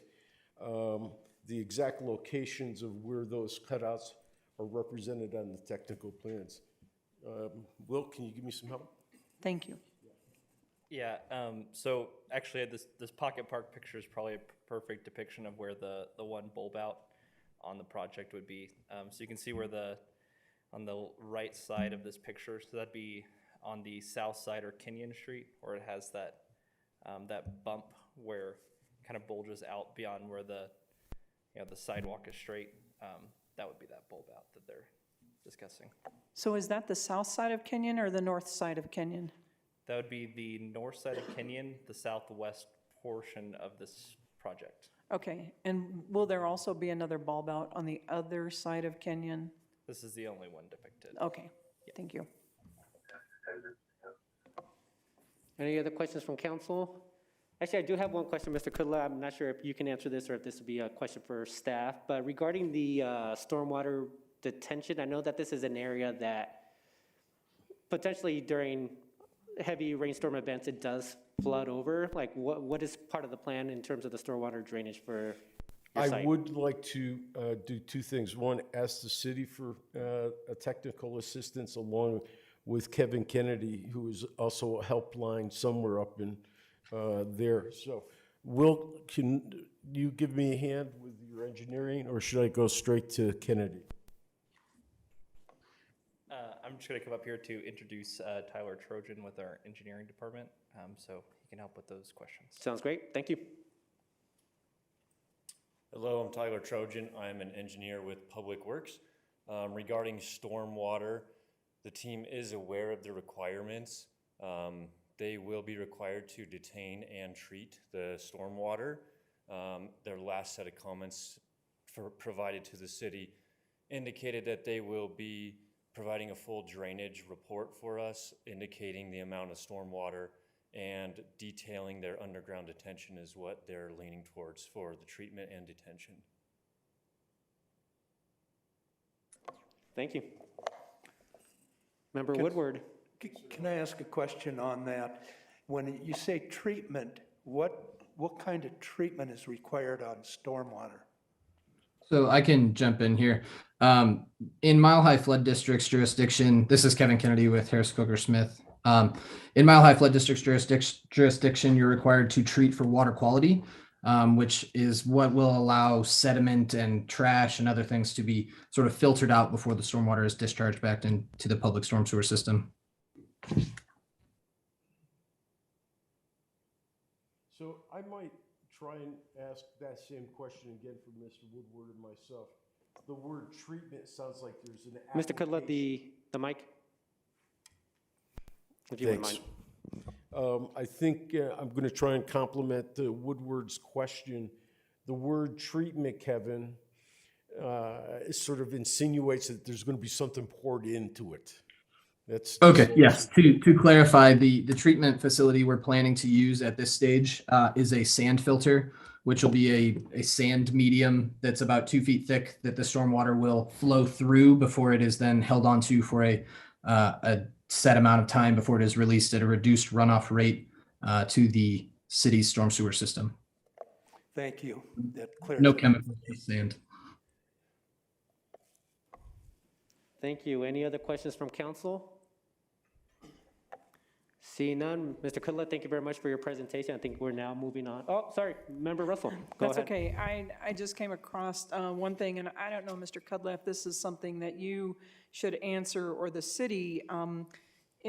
Under multimodal traffic calming improvements, it says that you all suggested them, but they will be reviewed by the city's Public Works Department if the PUD is approved by City Council. So it means once the PUD is approved, and I think this probably is for city staff, that Public Works has the final say on approval of that. Is that correct? That would be my understanding, but I'm going to ask the team to helpline. Thank you.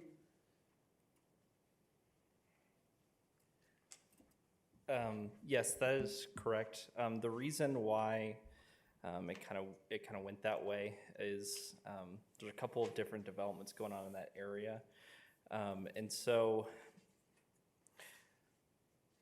certainly if there are any that you guys want in there as a for sure, those could certainly be conditions of the PUD. It's just those bike lanes and things like that are pretty conceptual at this stage of development.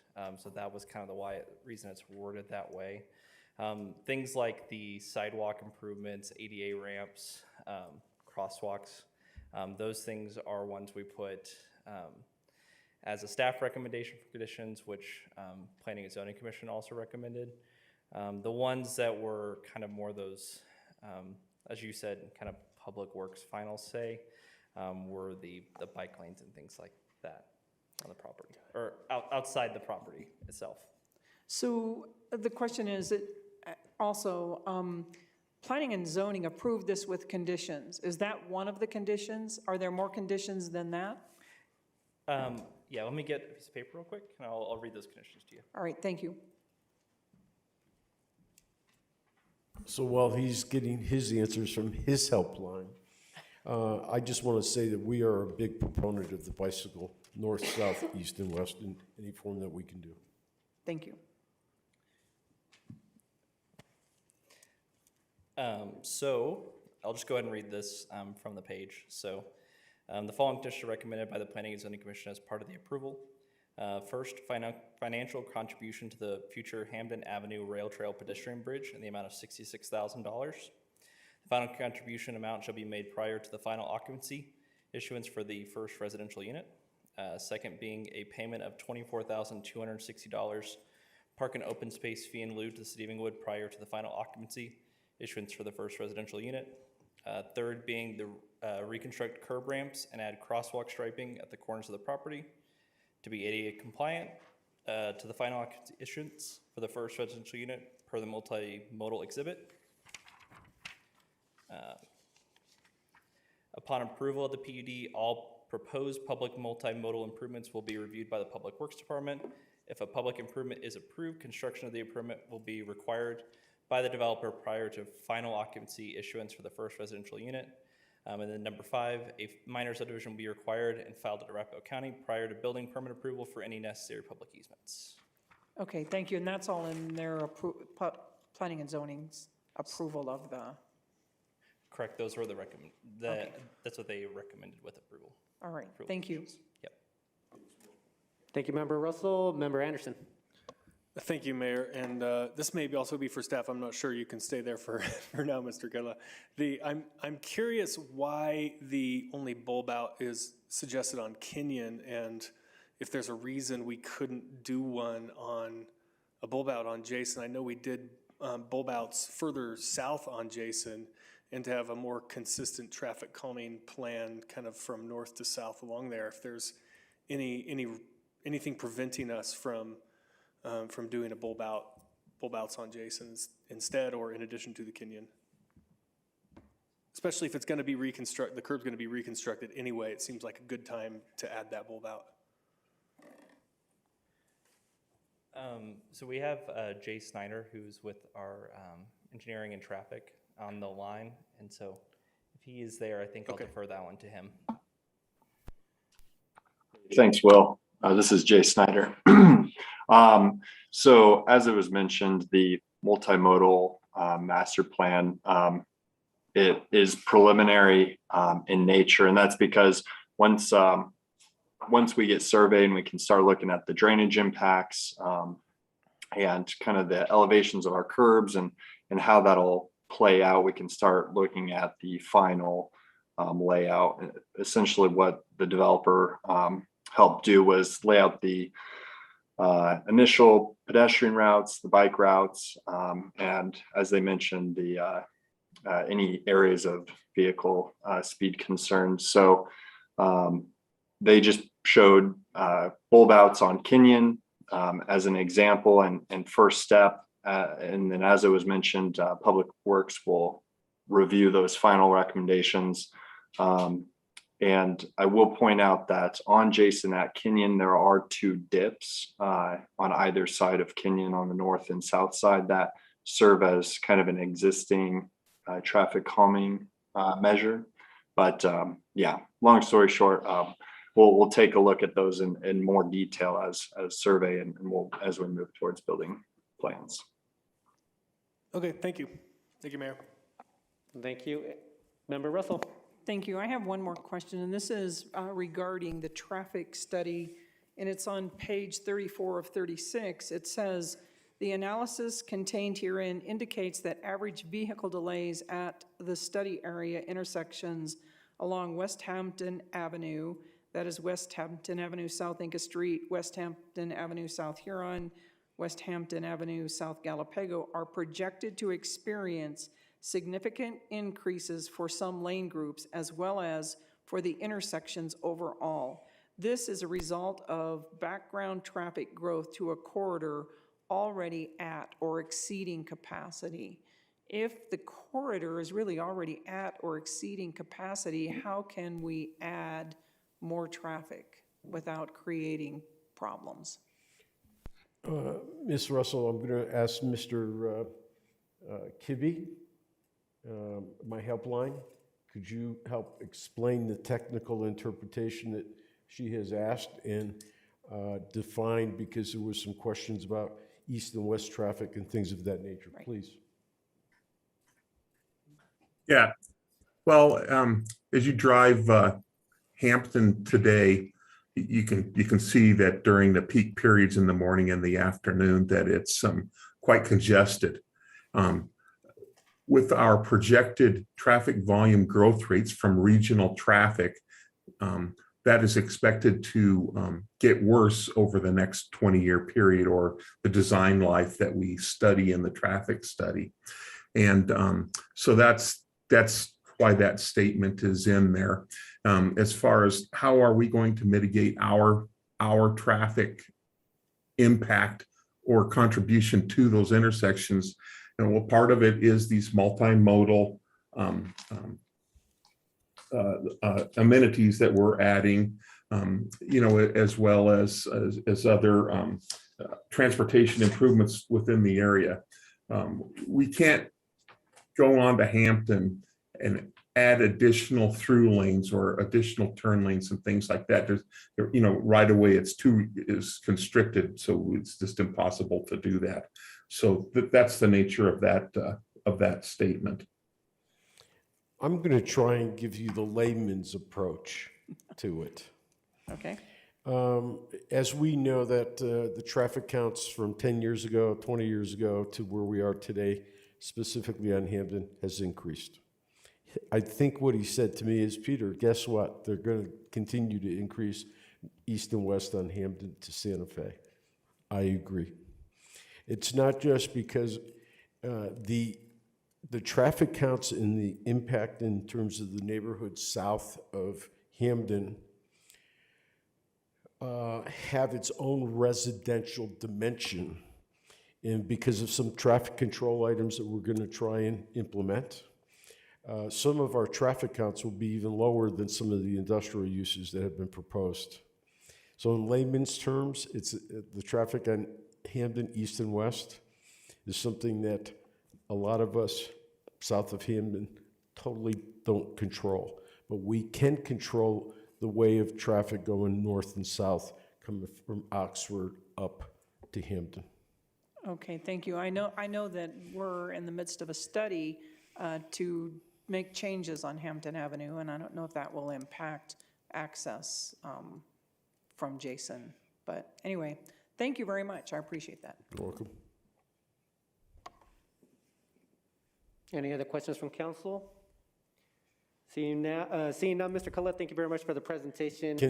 Can I summarize real quick? I want to thank all of the neighborhood people who worked very hard with us. There were young, medium, and seniorish people that participated with us. They embraced us, and I'm very proud of the neighborhood.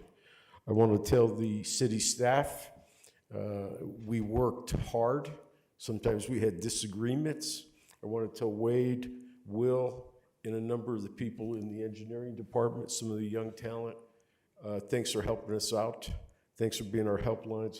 I want to tell my team, thank you. So with all of that, thanks. Thank you, Mr. Kudla. And now it's time to open up our public comment. City Clerk Carlisle, do we happen to have a list from the public? We don't have anybody here in person, but we do have one person online. Perfect. Did you want to introduce them? Yep. Mr. Holberg. We're just getting him on the line now.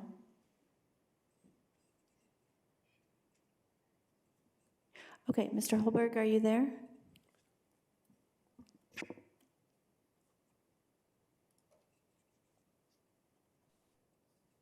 Okay. Okay. Are you there, Mr. Holberg?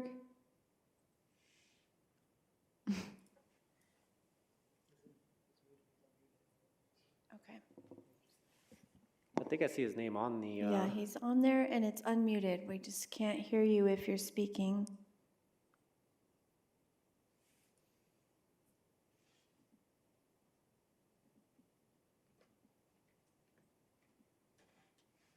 Okay. Just give it one more second here. Looks like the video's coming on.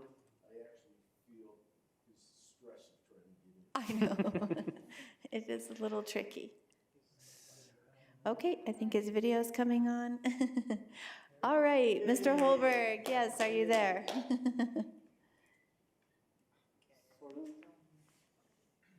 We can see you, Mr. Holberg, but not hear you. We just can't hear you. If you could just troubleshoot your microphone.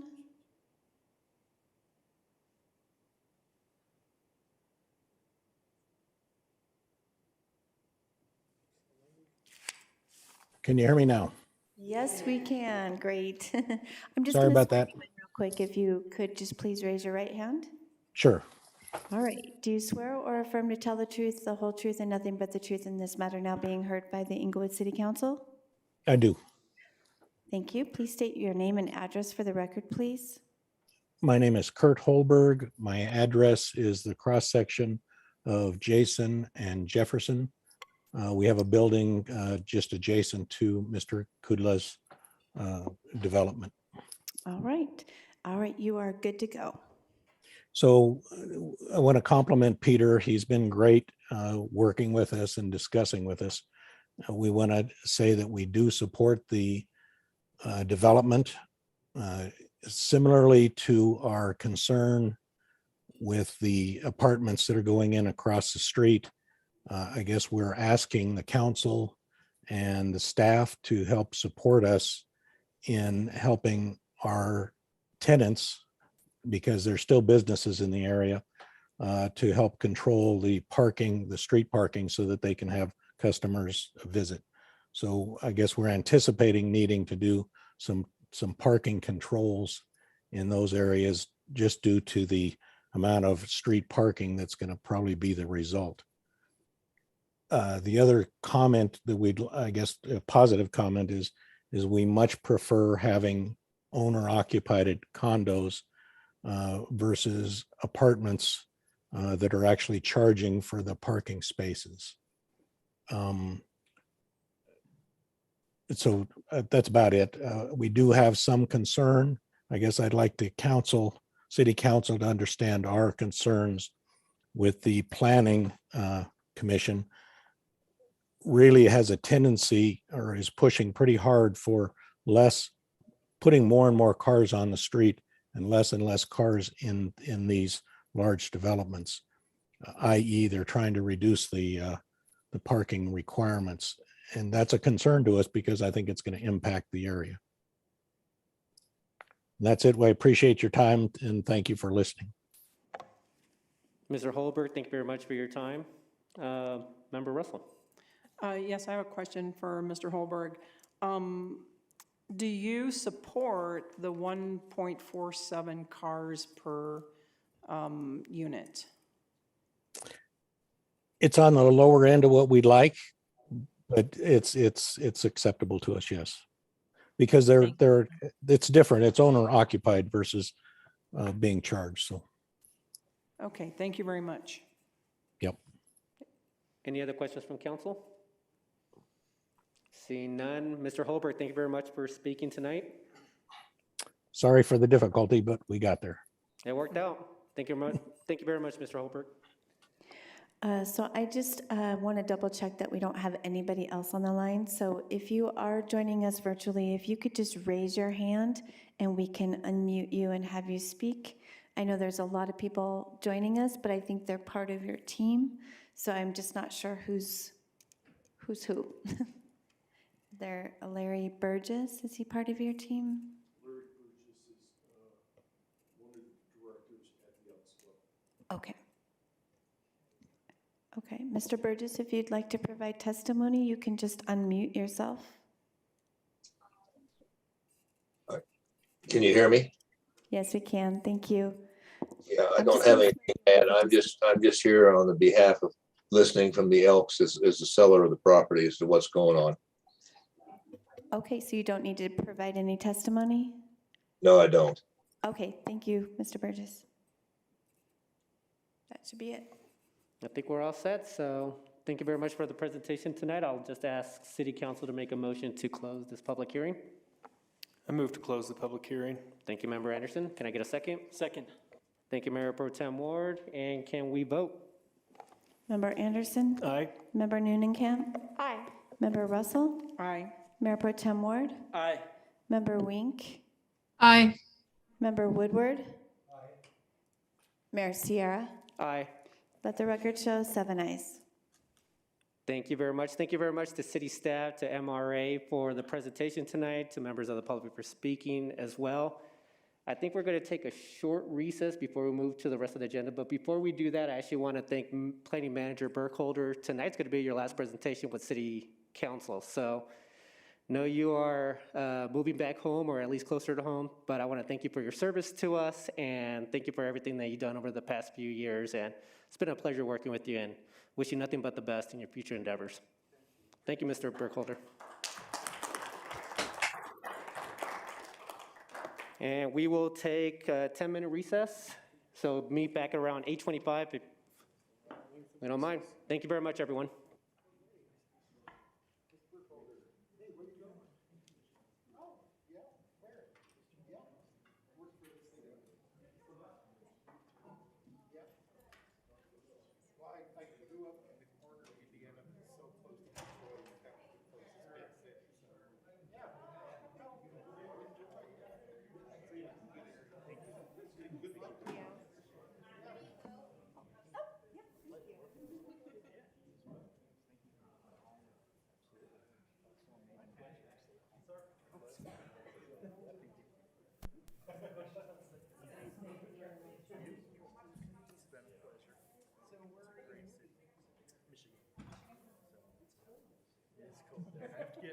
The one good thing about going back to Michigan, tremendous fish fries.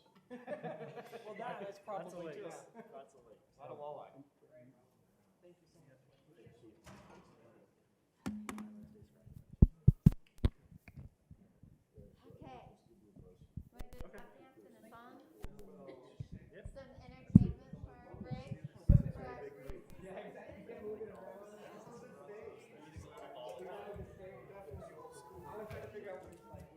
Oh, you've been a pleasure. You've been a pleasure. I tried one night.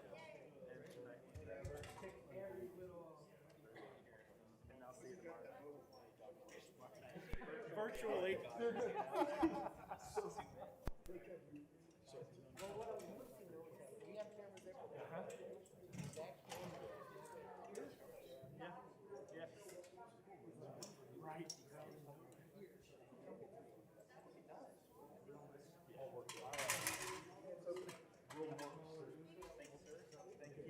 Yeah, of course. It's been a pleasure, man. Sorry to see you go. Sure.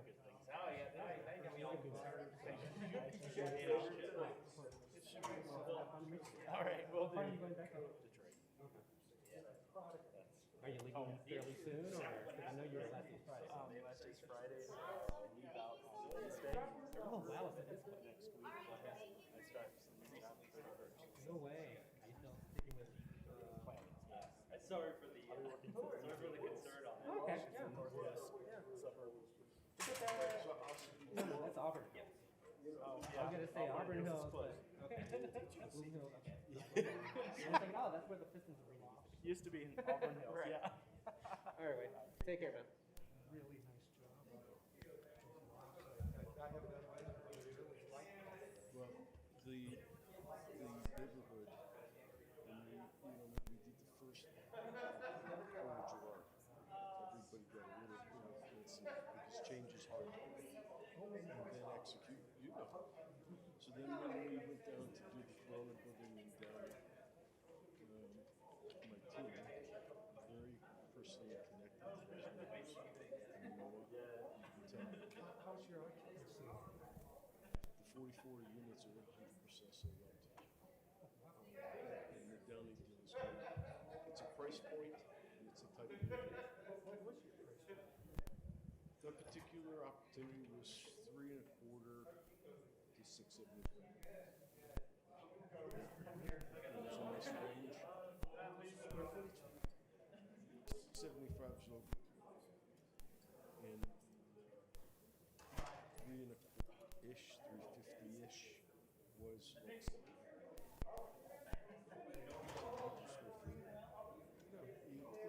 All of us in the neighborhood, you have a beautiful lot, you got 900 square foot, somebody says,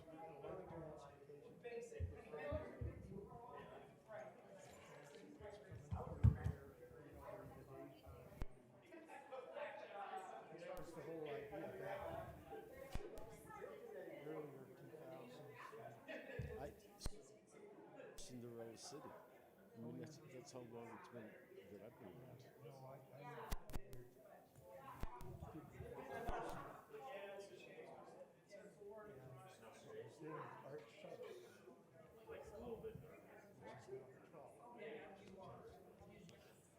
Well, we were committed to the downtown district. You know, we've worked with Corimbo and everybody.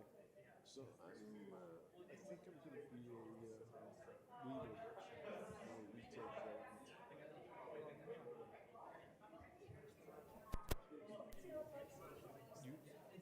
You do know we got 2 more coming at you. Well, I was driving by, what was it, yesterday?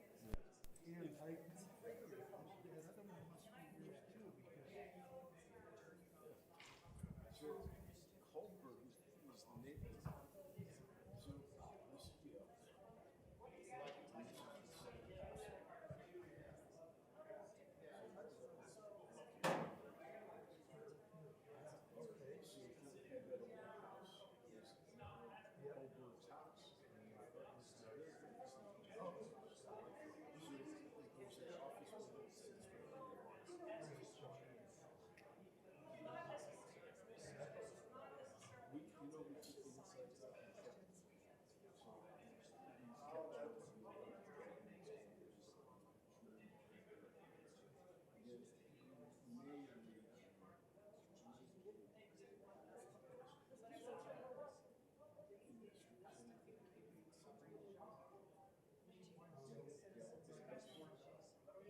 Yeah, okay.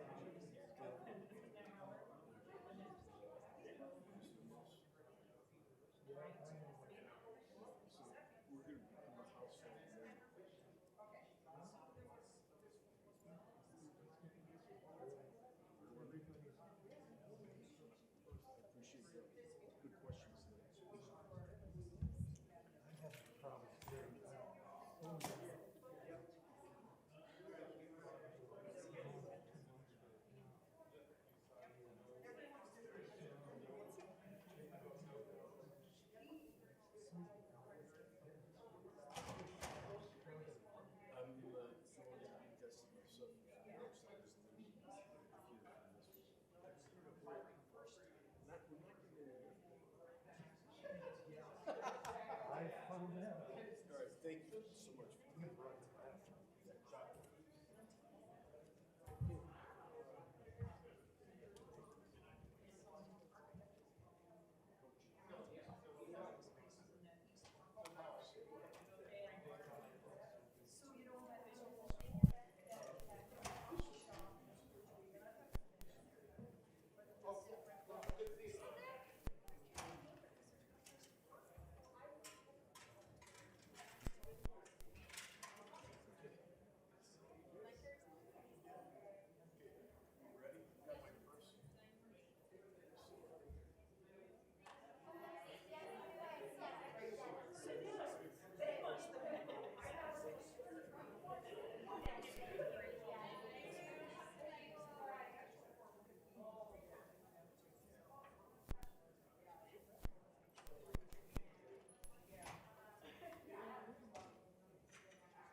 I think that makes a difference too.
Members of council will get going here in about 30 seconds.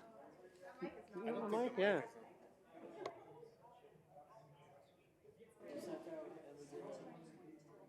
Members of council, we're going to get started here in about 20 seconds.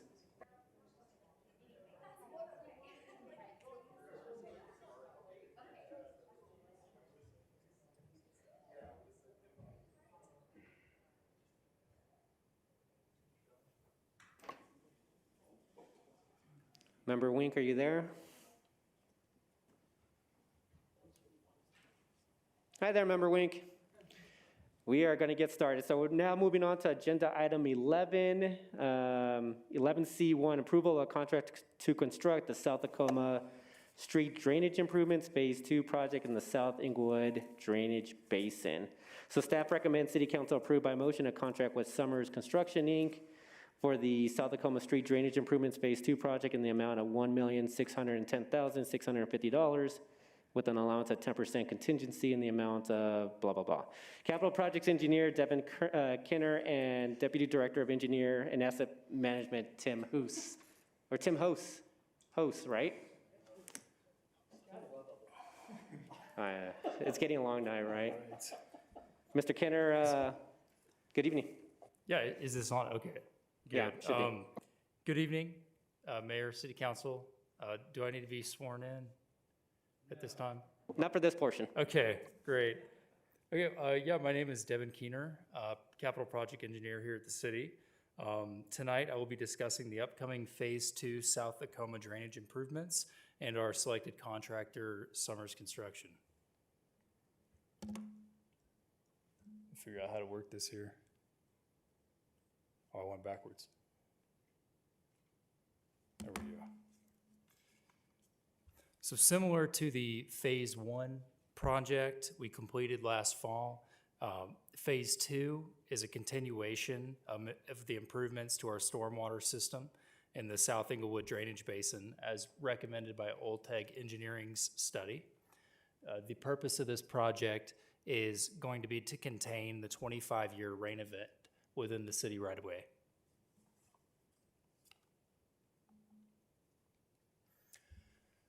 So on this slide, we have a closer look at the project details and locations. As you can see in that picture over to the right, Phase 2 is mostly located on the east side of Broadway, whereas Phase 1 was more so concentrated on the west side of Broadway. The red dots in that legend are the proposed manholes. Green dots are the proposed inlets.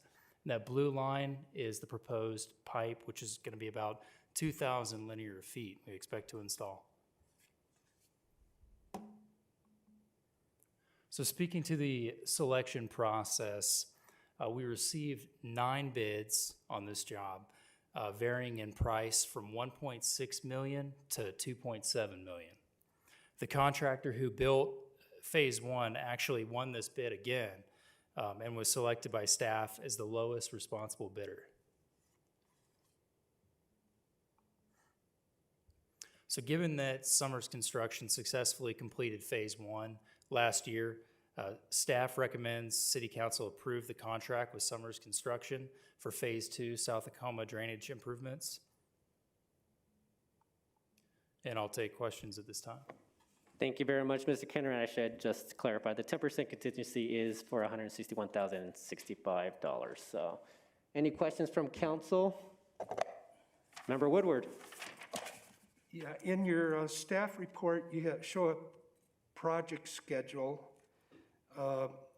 90 days ending in, I assume at the end of May 2022. I'm just curious, those are probably the 3 wettest months of the year.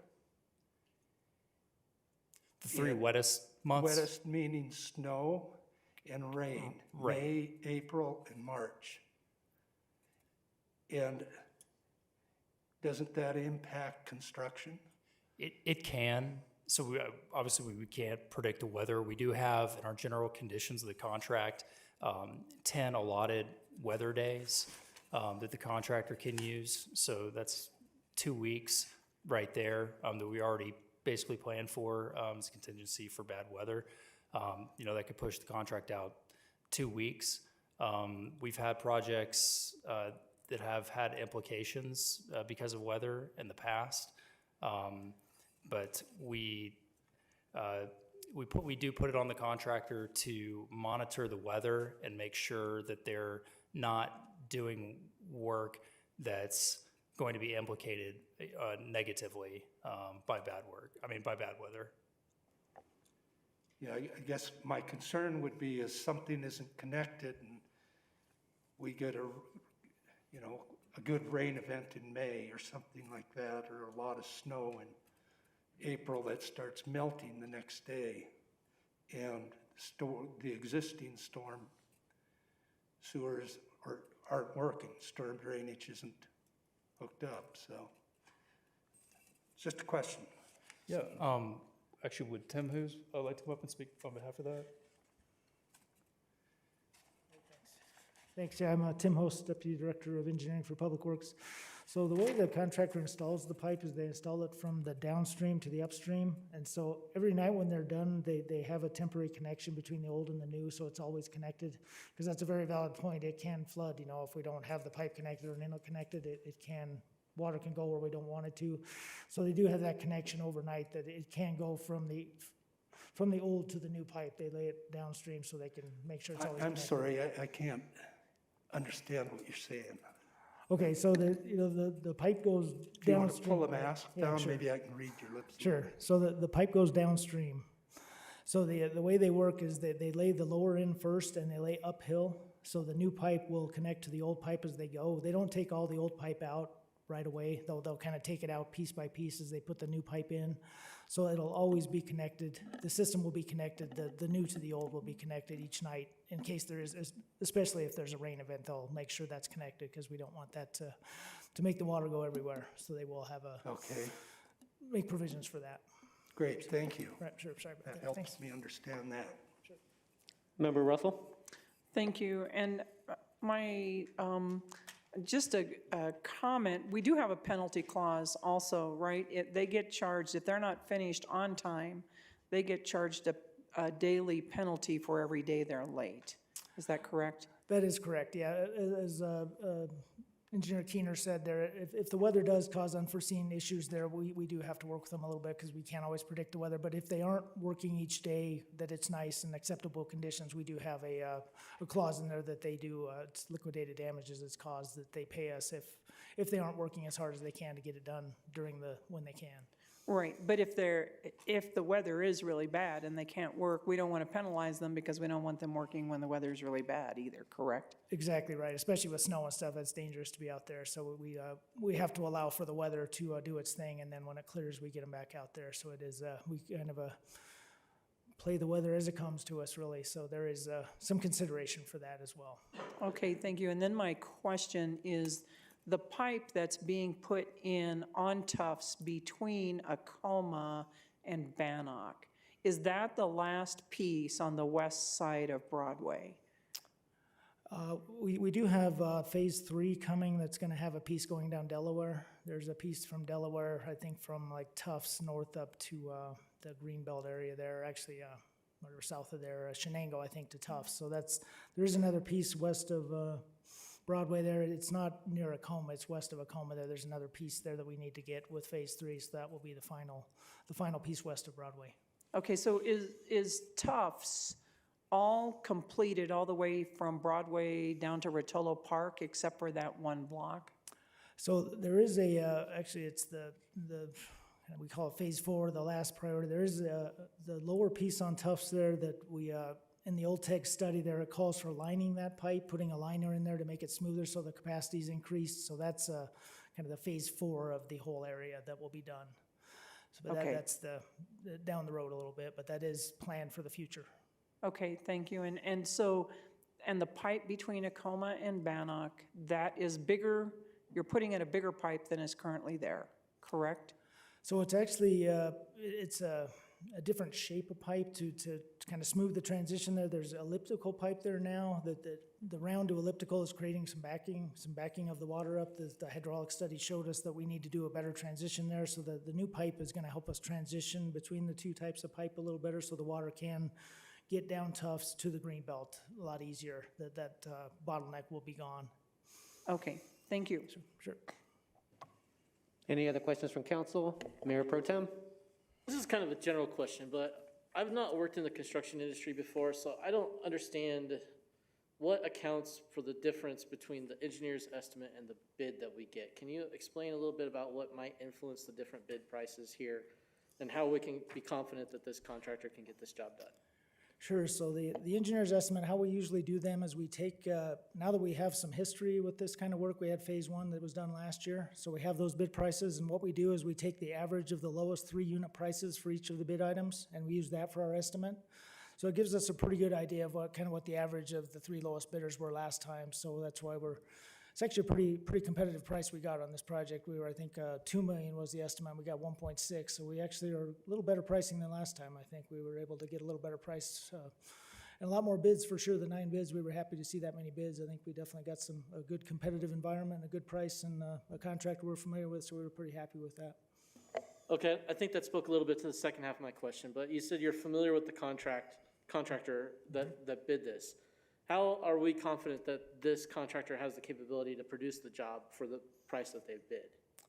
Well, once again, from the previous contract they did, we had several different issues and things that came up. With buried pipe, there's always surprises, and they were quite fair and quite reasonable with any kind of negotiations or any kind of surprises there. We were able to work through it pretty well. They didn't try to nickel and dime us or anything like that. They were very, very fair and consistent and very easy to work with. So we're confident it's a good group to do the work, and we think they'll be able to do it for the price based on the past experience we've had with them. So that's what's nice about actually working with the contractor directly. We have a good relationship with their staff and stuff, so we're pretty confident that that'll continue with this project. Thank you, that's good information. Sure. Any other questions from council? Member Newnenkamp. Thank you, Mayor. Referring to the previous work that we've done with this contractor in Phase 1 of this project, can you share if the project was done within the budget constraints agreed on and on time? So I'll let Engineer Keener, because you can speak to that. Devin, you want to speak to that? He's got the history on that and did all the pay estimates and things. Just to clarify, the question again was, how did the last budget compare? Did the contractor stay within budget and timeline in the previous phase? Yes, we actually came in under budget on the last one, and they were on time as well. Thank you. Any other questions? Seeing none, can I get a motion for approval? Your Honor, I'll make a motion to approve 11C1. Thank you, Member Woodward. Could I get a second? Second. Thank you, Member Russell. Any other comments from council? Seeing none, please vote. Member Anderson? Aye. Member Newnenkamp? Aye. Member Russell? Aye. Mayor Pro Tem Ward? Aye. Member Wink? Aye. Member Woodward, Aye. Mayor Sierra. Aye. Let the record show 7 ayes. Thank you. And then moving on to, thank you very much, Mr. Kenner and Mr. Hoos, for the presentation tonight. Moving on to agenda item 12, Mayor's Choice. I think everybody has seen the library memo regarding the decrease in hours and also some of the reasoning behind it. So wanted to see if Director of Parks and Rec, Ms. Underhill, did you want to speak a little bit about the memo and basically what's going on at the library? Yeah, I'd be happy to, Mayor, and members of council. So since the beginning of this start of the year, we've been facing a number of challenges. One being our staffing levels are in half. We should have 12 part-time staff and we only have 6. And at the beginning of the year, we had 3 of those 6 out with COVID. We have 2 other members that are immunocompromised and will be out for an indefinite period of time. And so we've been short-staffed in our library for COVID reasons and just not having the staffing levels. We had 3 new staff start today, which is good news for us, but they are going through a 2-week training program before they're fully functional to be on the library floor. Also, we've had an increase of challenges with our patrons that come into the library. Just today, I got a report from our staff that we had 4 different incidents, which required the library staff to either call police or ask the patrons to actually leave the library. And it just seems to be increasing day after day. This was something that when I first started here, it was maybe once a month we had an incident that was reported, and now it's multiple times throughout the day that we have problems with patrons, and we're understaffed to address these challenges. I have to say the Englewood Police Department's been amazing. They have done walkthroughs on daily occurrence. They've been very responsive. Some of the officers have picked up overtime shifts in the library where they're actually staged in the library, which really does help. Keeps people at least in line for a little bit. We do have a new security associate starting on the 2nd of February. That's an in-house Inglewood staff member. They were actually part of the contract team and was an excellent representative of our security in our library and addressed many issues. And we're happy to have them on board starting on the 2nd. So we need to get them on board, and that's why this memo went out. Over the last year, we were closed for part of it in 2020. We were actually closed almost a year due to COVID and a lot of the unknowns that came with it when COVID first started. We know a lot more now. Now our challenge is our staff is getting sick with it. So we're short-staffed. So really the services we're not going to provide are browsing or walk-in services. That's where some of our challenges have come. Meeting or study room use, and then the little free pantry that we have. Now staff is actually, last week when I met with them, they come up with some ideas to do to-go bags. So if they see somebody in the library or in the lobby that they recognize is in need, that usually comes into the library for that service, they were gonna put to-go bags together with water and snacks and some toiletry items for them to actually give to the individuals. So I would say 90% of our services would be met other than the in-person browsing and meeting room use. Now, the proposal was presented to the library board on the 11th. Unanimously, they approved this moving forward to reduce the services to not have in-person browsing or study room use. And this would last until February 9th. They will be meeting again, the library board, on February 8th. And we'll talk about our conditions, and the hope is by then everybody's trained up that has started, our security personnel is on board, and everybody's healthy. As you all know, the COVID cases are changing daily. We are seeing a decrease, which is hopefully a good sign as we move forward with this plan. But again, this is very temporary and limited. One other item was Sunday service too. That's temporary while we're trying to get more staff on board so we can cover the full hours that the library is open and be fully staffed with our minimum staffing level of 4. So with that, I'm happy to answer any questions. Thank you, Director Underhill. Any questions from council?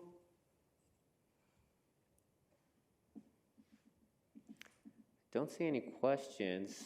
I do appreciate the update and obviously the issues that you're encountering, which many, in terms of staffing, that seems to be a nationwide issue overall. No, but I do appreciate it, and thank you for the work and putting forward on this and the work of the library board as well to look at it. So if there's nothing else, I guess we'll just move on to the next item. And just so you know, this proposal would start on Thursday. We want to give at least a day's notice to get notification out, put signs up at the library so people are aware of the change in service as we move forward. So I appreciate the support. Thank you, Director Underhill. Really appreciate it. Mayor? Oh, sorry, Member Noonekamp. Thank you so much. I don't have a question, but I do have a comment, if that's okay. Yes. Okay. I just want to thank Director Underhill for coming. I know that I was one of the council members who brought this up at our last in-person meeting. And it's so helpful to have this information and to know how we can be understanding and supportive of what the library staff are going through. We're in this really unique moment in our city as a community and want to express my support as a member of this body for our staff who are experiencing really, really challenging conditions and trying to serve our citizens and the patrons to the best of their ability. So I just want to make sure that they know that they have my support and definitely support this change. I appreciate that. Thank you. Thank you, Director. And then moving on to the rest of Mayor's Choice. I don't have much. I did want to just mention Planning Manager Burkholder, but since he was here present, I did that earlier. The only other thing, if anybody has any boards or commissions that they've met with over the past few weeks, if you're able to speak to that. So the only one that I want to mention is just ETAC. They did meet this past Thursday, and basically they got an update on the walk and wheel plan, which council will be seeing here in the next few weeks, I believe. I'm not sure if it's on the agenda, but it was basically just an update to the walk and wheel plan. I actually had to skip out a little bit early on it, so I wasn't able to see the recommendation there, but that basically was the only agenda item for that night. I'll now push it over to council members' choice. Anybody want to jump in? Member Anderson. Well, I was just going to report on boards and commissions because I believe I've had a couple since last time we did reports. I had an Inglewood Housing Authority meeting a couple weeks ago, and I don't believe there's anything to report. Most of those meetings are director's report on occupancy and budget, financial considerations, those kind of things, so there's not a lot to report on that. We had Water and Sewer Board last week, and the one thing I did want to mention to council, there are 3 of us on that board, so for the other 3, the consideration was for an area down by 470 in Santa Fe where the city ditch needs to be moved to make room for some renovations that are going on 85 there. And the concern was that the Corps of Engineers typically only does 25-year easements, and the board was concerned that we're moving from kind of a situation where we have the longest and oldest rights in the area to a place where we would potentially be limited to 25-year for our main water supply lines. So there was some pushback on that and trying to figure out a way to get a longer-term easement or more permanent easement like what we currently have now. So anyway, I'm sure that that was kind of the takeaway. We did not vote on it and sent it back to staff to try to get that taken care of, but I'm sure it's something that would come before council once the Water and Sewer Board approves it. Thank you, Member Anderson. Anybody else? Member Noonekamp. As you know, the Public Library Board met, and I was not able to make that meeting due to the council workshop, but we did get a readout tonight. But also the Cultural Arts Commission met earlier this month, and they had a pretty light agenda, but they did discuss some upcoming ideas and projects that they have for 2022, including how to better integrate into city events, both in our parks and through the larger events. And so more to come from them on that, but it was a good first meeting of the year. I like it. Mayor Pro Tem. We had an Urban Renewal Authority meeting, the first meeting of that board since I came on the council last March.